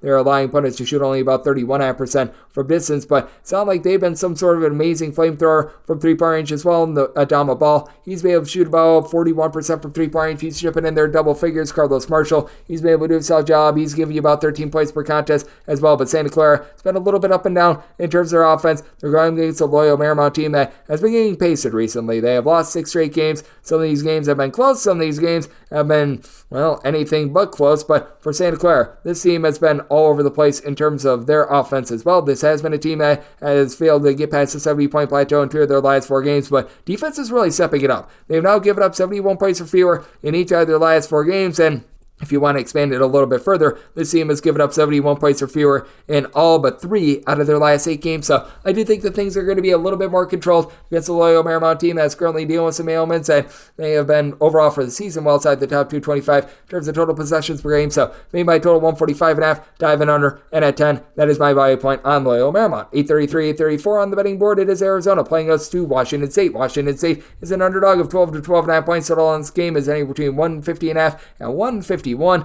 I did set my line more around 10. I'm going to be willing to take the points with Washington State. Last time these two teams played, Washington State and Pullman was able to pull out that win. And for Washington State, this is just a tough comer in general. Top 50 team in terms of both rebound rate and points allowed on a per possession basis. While having a pair of guys in Isaac Jones, Miles Rice, both be able to give you between 15.5 and 16 points per game. Rice chips in there 3.5 assists on 33% three-point shooting. And you've got a 44.5% three-point shooter who's been really going under the radar, and Jalen Wells, who's been able to supply the team with about 11 points per contest. He has come on strong with 12 plus points each of the last 5 games. Now, for Arizona, this team is a top 5 team in terms of points scored on a per possession basis at home, and they have been a different team at home rather than on the road. And you look no further than the defensive splits for this team. As Arizona, when they've left home, we've seen them give up like 100 points against Stanford. We've seen them catch a falling knife against Oregon State as well. But for this Arizona bunch, they're overall 17th in the country in terms of points allowed on a per possession basis, giving up 22.6 points fewer per 100 possessions at home rather than in a roadside court venue. And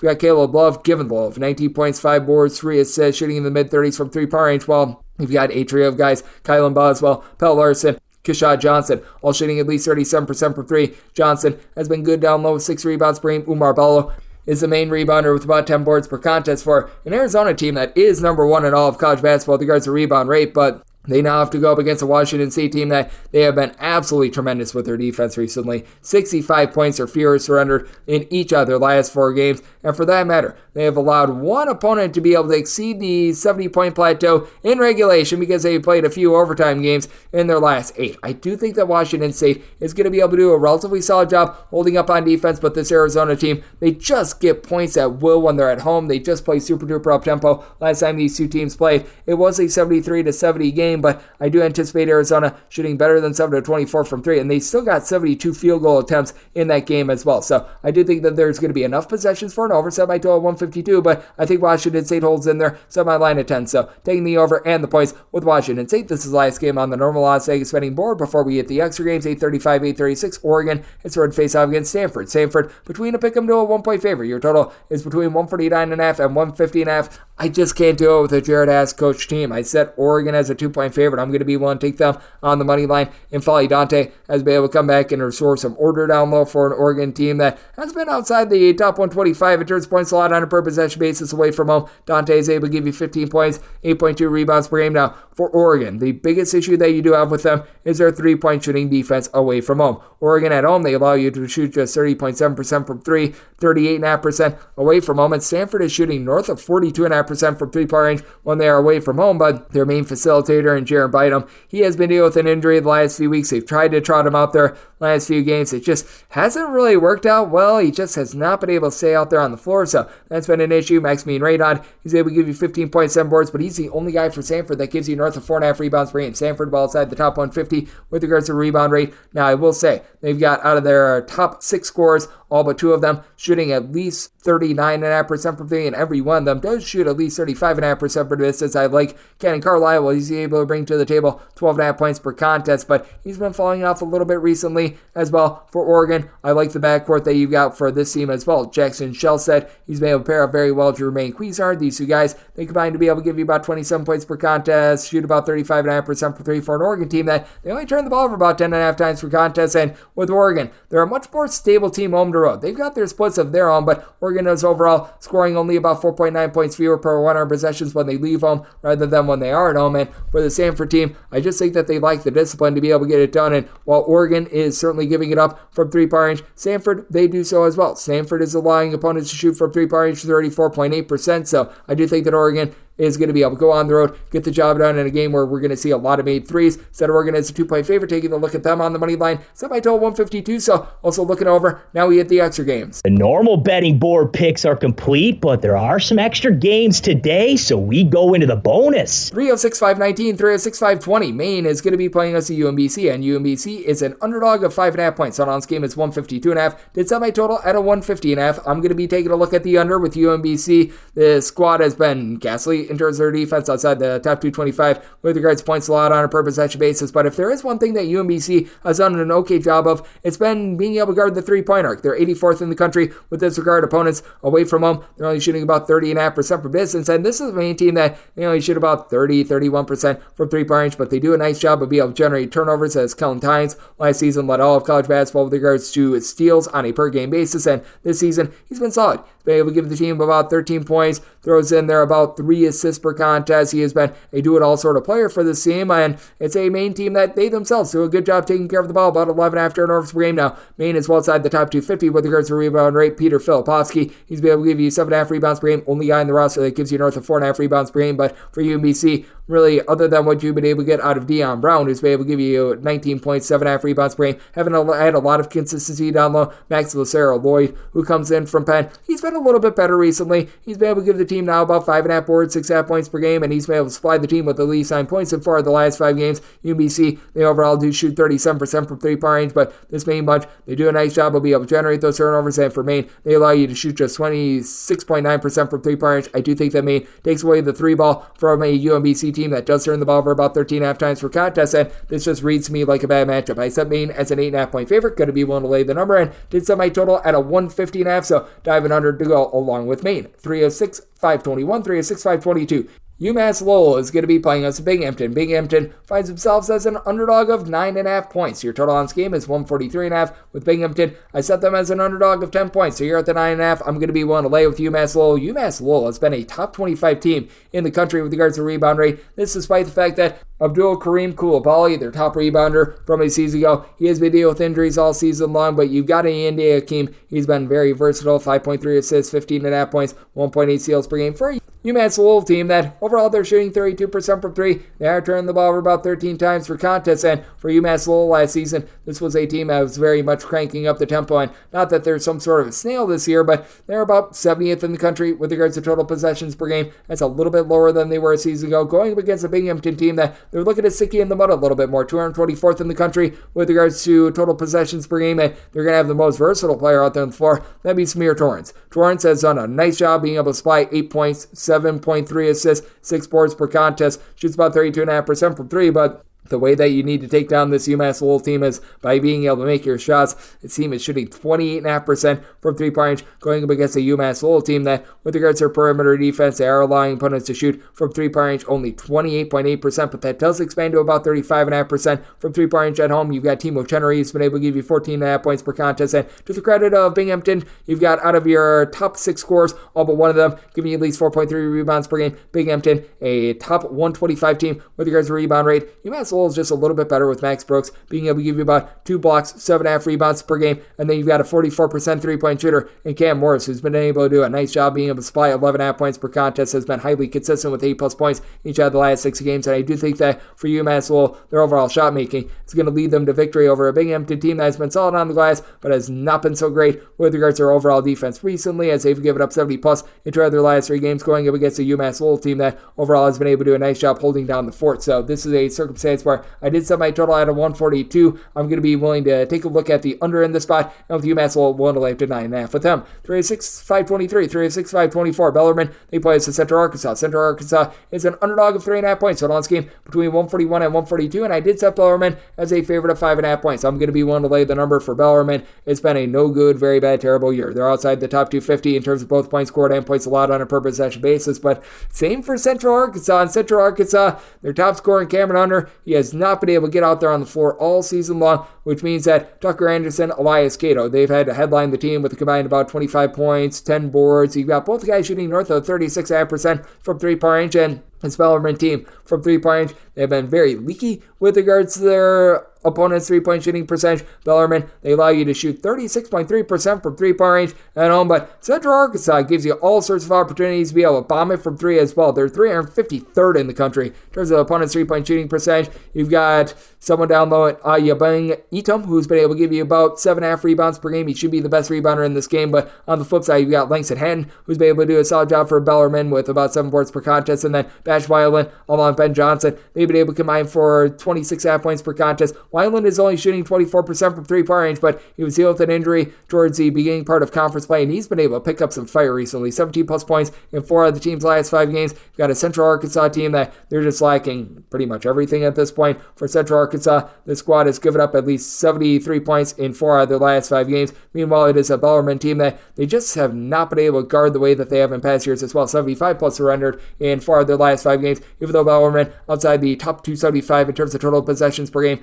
I just think that with how inefficient both of these defenses are, you get plenty of points. Did semi-total 145.5 looking at the over. And with Bellarmine willing to lay up to 5 with them. 36-5-25, 36-5-26. Albany is going to be playing against Vermont. Vermont is a 6.5 to a 7-point favorite. Your total on this game is 145.5 to 146. So Vermont is a 9-point favorite. I'm going to be willing to lay the number. Vermont has really been able to ascend in terms of their defense, in terms of points allowed on a per possession basis. These guys are currently 43rd in all of college basketball. They do give up about 6.9 points more per 100 possessions when they leave home rather than when they are at home, and they can't quite compare to the perimeter defense of Albany. Albany, a top 25 team with regards to opponent's three-point shooting percentage, but Albany is actually giving up more points per possession at home rather than on the road. Now, for Albany, you also do have a pair of guys in the backcourt that are able to be quite explosive, as Amari Marshall along Sebastian Thomas. They've been able to combine for 35 points, 9 rebounds between the two of them, and Thomas chips in their 5.2 assists per game, but Albany is only shooting about 32.5% from 3. They do turn the ball over 13.5 times per game. Albany is going to have the best rebounder out there, Jonathan Beagle, who's been able to give you just under 9 rebounds per game. And for Vermont, it's not like their bread and butter is necessarily the glass. They're about 169th in the country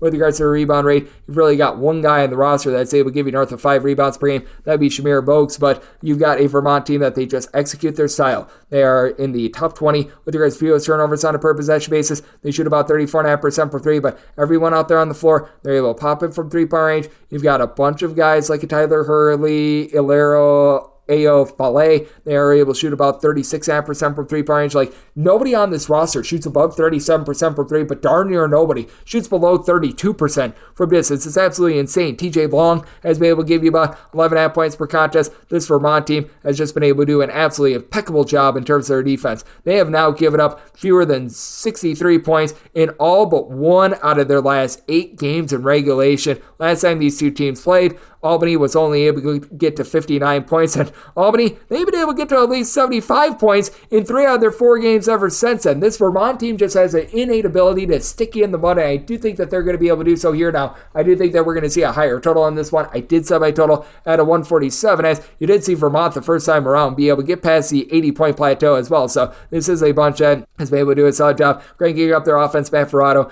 is someone at 6'8". He's able to shoot it relatively well from three-point range, so it is a circumstance where I'm looking at the over. Now for Vermont, I'm willing to lay up to 8.5 with them. 3-6-5-27, 3-6-5-28. Eastern Kentucky plays us in North Alabama. North Alabama, a 6.5-point underdog with your total 154.5 with Eastern Kentucky. I made them a 9-point favorite. I'm going to be willing to lay the number. Eastern Kentucky outside the top 330 with regards to opponent's three-point shooting percentage, but a bunch that has the nation's top shot blocker, as down low you've been able to get about 9 boards in that neighborhood, about 15.5 points and nearly 4 blocks per game out of Isaiah Cozart. Damian Forrest has not been too bad for North Alabama himself. He's able to give you about 8 rebounds per game, but outside of Forrest, you just don't have a ton down low for North Alabama in terms of rebound rate. They're about 213th in all of college basketball. Meanwhile, this Eastern Kentucky team, they're clocking in 133rd, and for North Alabama, this team just has a rough time being able to guard the three-point arc, much like Eastern Kentucky. North Alabama, they're 225th in the country with regards to opponent's three-point shooting percentage. That actually goes down when they're on the road. On the road, they're allowing opponents to shoot closer to 33.5% from the outside, but you still have a lot of good versatility on this Eastern Kentucky team. You've been able to have Michael Moreno, do a nice job being able to help out down low with about 6.5 boards, 9.5 points, shoots 40% from 3-point range. It is a Eastern Kentucky team that, while they play semi-up-tempo, they only turn the ball over about 11.5 times per contest. And while Eastern Kentucky is no longer generating as many turnovers as they have in past years, they're going against a North Alabama team that I do think is going to be affected by their overall size. Now, for North Alabama, they're good from the perimeter. They shoot 36% from 3, and they take care of the ball. About 10.7 turnovers per game in terms of turnovers on a per possession basis. Top 75 team in all of college basketball. But for Eastern Kentucky, they're just going through defenses like a hot knife through butter. Eastern Kentucky has been able to hang at least 75 points up on the board in all but one of their games this calendar year. They're going up against a North Alabama team that has been having their difficulties recently, as they have given up at least 69 points in all but 2 out of their last 8 games. It's a North Alabama team that they themselves have done a solid job with regards to their offense, scoring at least 75 in 3 out of their last 4 games. I do think that this is going to be a nice high-scoring game in which both teams sink a lot of threes. Semi-total 157, looking at the over. And with Eastern Kentucky, I just think that they're more efficient. Set them as a 9-point favorite. Willing to lay the number and taking a look at the over. 3-6-5-29, 3-6-5-30. Long Island is going to be playing against Lemoyne. Lemoyne is a 2-point favorite, and your total on this game is between 148 and 148.5. So Lemoyne is a 2.5-point favorite. Don't want to be laying anything more than 2, but going to be willing to lay the deuce. It is a Lemoyne bunch that has their home and road splits be a little bit demonstrative, especially on the defensive side of things for Lemoyne in terms of points allowed on a per possession basis. They're about 236th in the country, and they are allowing about 11.7 points more per 100 possessions when they leave home rather than when they are at home. But for this Long Island team, they're outside the top 255 in terms of both points scored and points allowed on a per possession basis. Additionally, for Long Island, even though they do a nice job of being able to guard the 3-point line, they're a top 75 team in terms of opponents' 3-point shooting percentage. They just get bludgeoned inside. Now this Lemoyne team, it's not like they've got a lot of guys that are just going to be batting down the hatches down low, but among their top 5 scorers, all but one of them do give you at least 4.1 rebounds per game. Luke Sutherland, along with Kanye Cleary, these 2 guys, they've done a nice job being able to combine for about 31.5 points per contest. Cleary shoots 37.5% from 3, 39% out of Sutherland, and this Lemoyne team, they're a top 75 team with regards to their free throw shooting percentage at north of 76%. Meanwhile, for Long Island, this has just been one of the grodiest offenses in all of college basketball. Well outside the top 300 with regards to points scored on a per possession basis. You do have Terrell Strickland, who's been able to do a solid job, given a little bit of facilitation, 3.5 assists, chips in there about 7 points per contest on 38.5% 3-point shooting, and his brother Ty, both of these are the sons of Rod Strickland, has been your top scorer with 14 points, but he only shoots about 25.5% from 3. Long Island as a whole, they do shoot 31.5% from the outside. They get to go up against a Lemoyne team that certainly is going to give them a lot of open looks from the outside. They're about 201st in the country with regards to opponents' 3-point shooting percentage, but with Long Island not having anything down low, well outside the top 250 with regards to rebound rate, other than RJ Green, who's able to give you 7.3 rebounds per game. They don't have a lot of guys down low. Going up against a Lemoyne team that also has been much better with their defense, giving up 68 points or fewer in each of their last 5 games. I do think that's an uphill battle for this Long Island team. I did set my total at a 148.5. It's a circumstance where I'm going to be one to lay the deuce here with Lemoyne. And here at the 148, I'm seeing a few 148s. Going to be looking over. I do think that this could be close enough for Lake Felling. So looking over and looking to lay the deuce here with Lemoyne. 306-531, 306-532. Sets in place to Queens NC. Queens NC is an underdog of 6 points. Total on this game is between 157.5 and 158.5. Sets in as a 7.5 point favorite. Here at the 6, I'm going to be one to lay the number for Stetson. This team is really looking to bomb it from 3-point range. They shoot north of 36% as a collective. Meanwhile, they themselves are well outside the top 275 with regards to points allowed on a per possession basis. And for Stetson, this team has been a little bit better in terms of being able to guard the 3-point arc this season, 222nd in terms of opponent's 3-point shooting percentage. And Ubunga Searcy has been able to give you double figures. He throws in their 7 rebounds per game, going up against the Queens NC team that is well outside the top 225 with regards to their rebound rate. And Queens, they have been a far worse defense in terms of just overall points allowed on a per possession basis. Now, Queens is not actually the world's worst team at being able to guard the 3-point line, which could cause for a few hiccups and just difficulties in general. Queens about 198th in the country in terms of opponents' 3-point shooting percentage, but that's about 31.8% at home. North of 36% is what opponents shoot in a roadside shoot score environment, and you've been able to have about 20.5 points per contest out of Jalen Blackman for the Stetson team, shooting 40% from 3. Stetson only turns the ball over about 10.5 times per contest. Much of it is because they are a team that's well outside the top 300 with regards to total possessions per game. Meanwhile, Queens, they're a top 30 team with regards to total possessions per game, and you've got a nice duo in Dayton Albury along with AJ McKee, combining for about 36 points, They combine for about 10 boards, 6 assists per contest, and Albury is able to shoot 36% from the outside. For Queens, 11.7 turnovers per game, considering how fast they play. That's not too bad, but just like I always say, just because you play slow doesn't mean you play good defense. Same goes for offense. Queens NC 193rd in all of college basketball in terms of points scored on a per possession basis, and they do suffer from being on the road. They score 12.2 points fewer per 100 possessions when they're in a roadside shoot-to-score venue rather than when they are at home. And Stetson, they're averaging about 10 points more per 100 possessions at home rather than in a roadside shoot-to-score environment. And with Giserse being able to do a relatively solid job down low, with Queens being a little bit of a top-heavy team, and this Queens bunch coming in with regards to a rough just defense in general. They held Jacksonville to 65 points. Second time all season that they held a team below 75 points in the calendar year of 2024, I should say. But man, it has been rough for them all season long. Meanwhile, you've got a Stetson unit that they've been able to do a little bit better on defense, but let's call it what it is. The bread and butter for them is their offense. They've been able to get to at least 72 points in all but one out of their last 7 games as well. So I do think that you get a nice scoring expose. I did set my total at 155.5, so it's a circumstance where I'm going to be looking at the under. I just think that you fall a little bit short in terms of possessions. I think that Stetson looks to slow things down, but I do think that Stetson wins from within as well. Set my line at 7.5. Going to be willing to lay with Stetson, and I'm going to be taking a look at the under. 365.33, 365.34. Wagner is going to be playing us to Central Connecticut. Central Connecticut is a favorite of 3 to 3.5 points. Your total on this game is 125, and for Central Connecticut, I made them the 2-point underdog. I'm looking at Wagner outright on the money line. Wagner has a very innate ability of just making things grimy, slow, and gross. With Wagner, they are outside the top 3 with regards to total possessions per game, and they do have a nice go-to scorer, Melvin Council, who's been able to supply about 5.5 boards, 15 points per game. It's a Wagner team that they do shoot about 33.5% per 3 with 9.9 turnovers per game. The biggest issue that you do have with this Wagner team is that down low in the post, they're just unable to generate any offense whatsoever. They go up against a Central Connecticut team that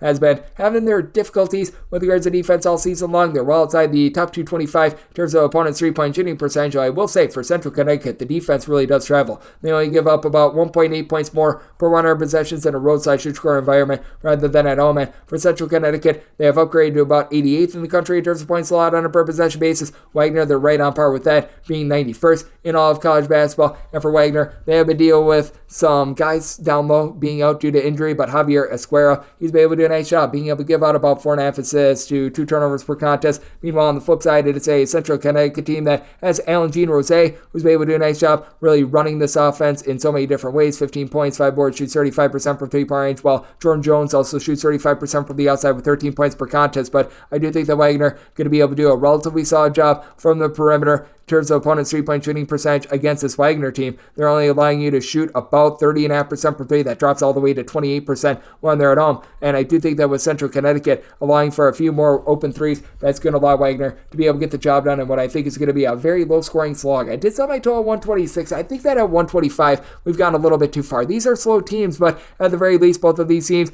they do a solid job of being able to take care of the ball. You've got a lot of opportunities for second chances with both of these teams being rather rough on the glass. Nobody gives you north of 6 rebounds per game in this one, so I'm going to be looking at the over. Set my total 126, and I like Wagner outright on the money line. Made them the 2-point favorite. 365.35, 365.36. Sacred Art is going to be playing as Fairleigh Dickinson. Fairleigh Dickinson hopes to be fairly priced. They're 3.5 to 4-point underdogs. So on this game is 155.5. I set Sacred Art as a 6.5-point favorite. I'm going to be one to lay the number with Sacred Art. Have a unit that has been really running through Nico Galletti. 14 points, right around about 7 boards, shoots 31.5% from 3-point range, and that's where Fairleigh Dickinson is really going to be had down low, because you've also got Alex Sobel, who's been able to give you 7+ rebounds per game. If you look overall at the rebound rate, Sacred Art about 319th in all of college basketball, but you've got 2 dominators down low, and it's a Fairleigh Dickinson team that they themselves are 314th in the country with regards to their rebound rate. Fairleigh Dickinson, as we know, they don't have a lot of size, so you do have Sean Moore, who's been able to give you more. He's been able to give you about 7.5 boards, 12.5 points, shoots only about 32% from 3-point range, while Ainsley Almoner, he's been soft. He's been able to give you 17 points, a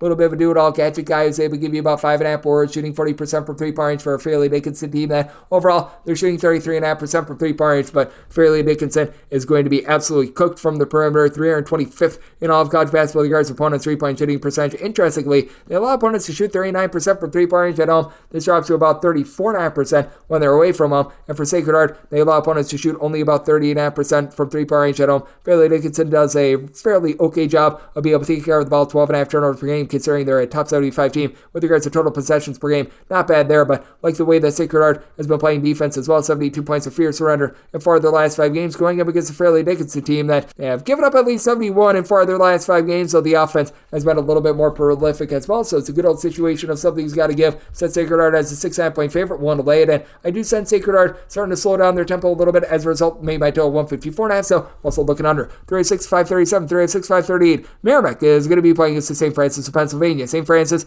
is an underdog of 13 points, totals between 134 and 134.5. Set my line at 15. I'm going to be one to lay with Merrimack. St. Francis of Pennsylvania has been dealing with an injury to their top scorer, Donovan Gregory, really the lone guy on the roster that's able to give you north of 10.5 points per contest. He's been out for 4 games, giving you about 13.5 points per contest, shoots 35.5% from three-point range, and now that means that you need Eli Woburn, your lone player on the roster that gives you north of 5 rebounds per game to really step up. 10.5 points, 7.5 rebounds per game, and even though he's been able to do a relatively solid job down low, this has been a St. Francis team that has been really lackluster on the glass. St. Francis of Pennsylvania, in terms of their rebound rate, they're about 218th in all of college basketball, going up against a Merrimack team that they're always going to be outgunned on the glass, but Jordan DeCock has been able to give you 15 points, 6 boards per contest for a Merrimack team that once again is in the top 20 with regards to their overall turnovers forced on a per possession basis. And for Merrimack, while they are going to allow a few opportunities from three-point range, those few opportunities, well, they are just that. They are few and far between. As Merrimack, with regards to opponents' three-point shooting percentage, they're 75th in all of college basketball at home. Opponents are shooting just 25.8% from distance against them. For the St. Francis of PA team,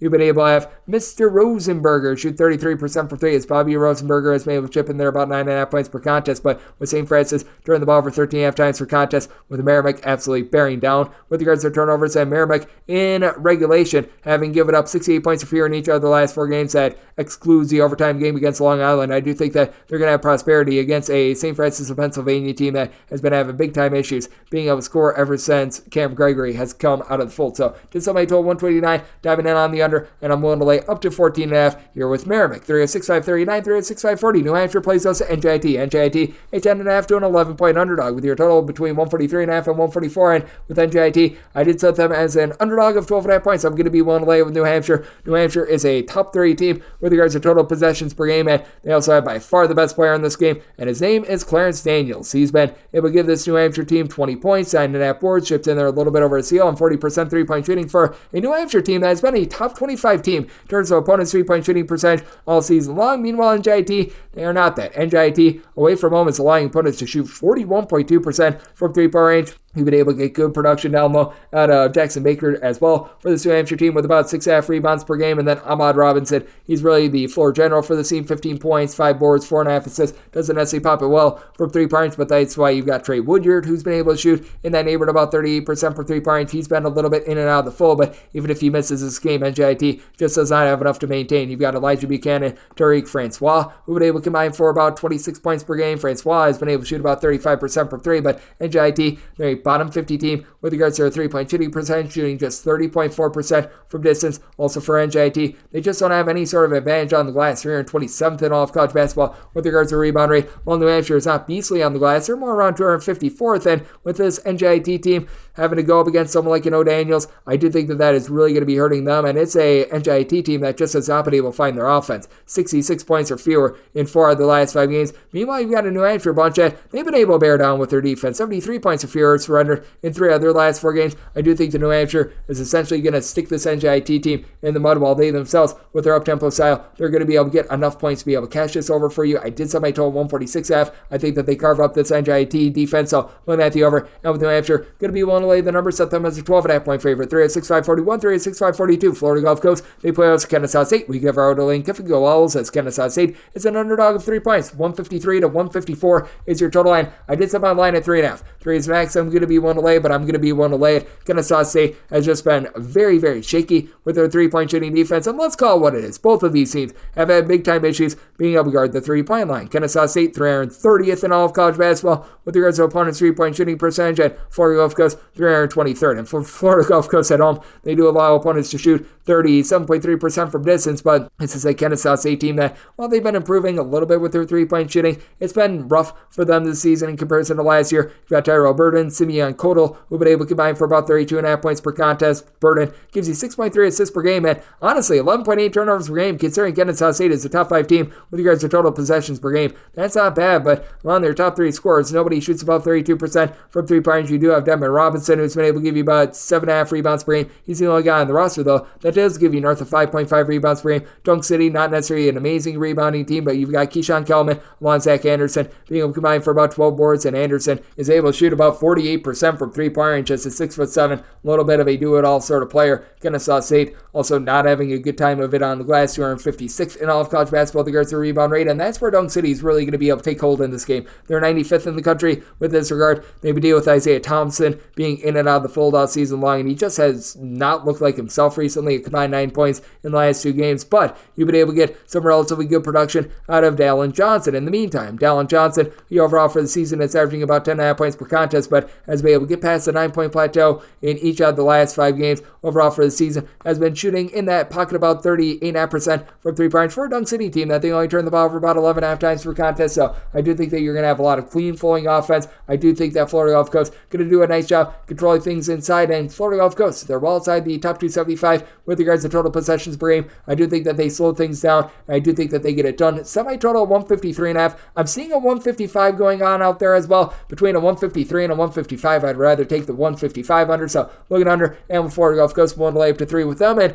we wrap things up with 306.543, 306.544. Gardner Webb plays those for Radford. Radford is an underdog of 5 to 5.5 points. Totals between 142 and 143.5. Set Gardner Webb is a 6-point favorite. I'm going to be one to lay the number. Radford typically hangs their head on playing good, tough defense. That just has not been the case for them this season. Radford is right now 300th in the country in terms of points allowed on a per possession basis. They're only giving up about 1.7 points more per 100 possessions when they leave home, but that is a rough look to say the least. And Gardner Webb has been rough with their defense as well. They're at about 199th in the country with regards to points allowed on a per possession basis. So two teams that typically do a solid job blocking down there, they just have not been able to do so. Now Brian Antoine, he has been solid for this Radford team. He shoots nearly 40% from three-point range, generates a little bit over a seal along with his 11.5 points per contest, while DeQuan Smith, Keenan Giles, they combine for just under 29.5 points, about 5 assists, and Smith has been able to shoot 36.5% from 3 for a Radford team that overall, they do shoot 37% from the outside. This is a Gardner Webb team that they still do shoot below 72% of the free throw line. It's been a little bit rough there, but you've been able to have some relatively good facilitation for this team, as DQ Nicholas has been able to give you about 3.5 assists per contest. Julian Sawarmo, he's been able to do a solid job. He's been able to shoot from three-point range in that neighborhood of about 35.5%, so that's been able to elevate a Gardner Webb team that has been rough from the perimeter in terms of their home games. They do allow opponents to shoot 37.2% from three-point range at home, but also this Radford team,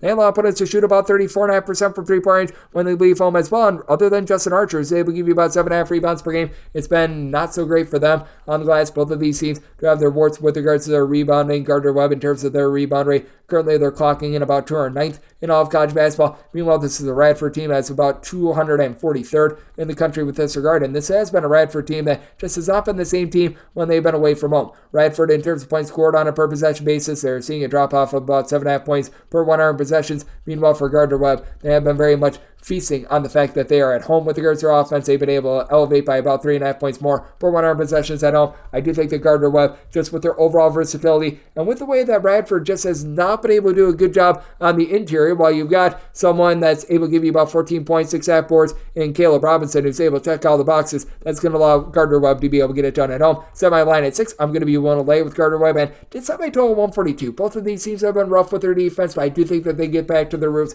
just a little bit more. Looking at the under, and one to lay with Gardner Webb, and that'll wrap things up for the Thursday edition of Coast to Coast Hoops, now part of the VSiN family of podcasts. Big thanks to Greg Waddell, who does great work over at the Field of 68 and Sleepers Media. You joined me in the last segment. If you do like hearing from this fine podcast, Coast to Coast Hoops, you're able to subscribe wherever you get podcasts, Apple Podcasts, Google Play, Spotify, Stitcher, and TuneIn. If you have a question, comment, segment idea, what have you for this podcast, you do have one of two ways we have far those in. First one is my Twitter /X timeline, @19_41. Keep in mind, letters EMDB does not matter, so as per usual, please you send these into the timeline. Other way, that's fine, an Apple Podcast review. If you rate this podcast 5 stars, it is very much appreciated. From there, you're able to fire on whatever you'd like to hear on this podcast via that 5-star review, coming at you guys every single day throughout the college basketball season. That means I'm coming at you once again tomorrow. Thank you so much for tuning in.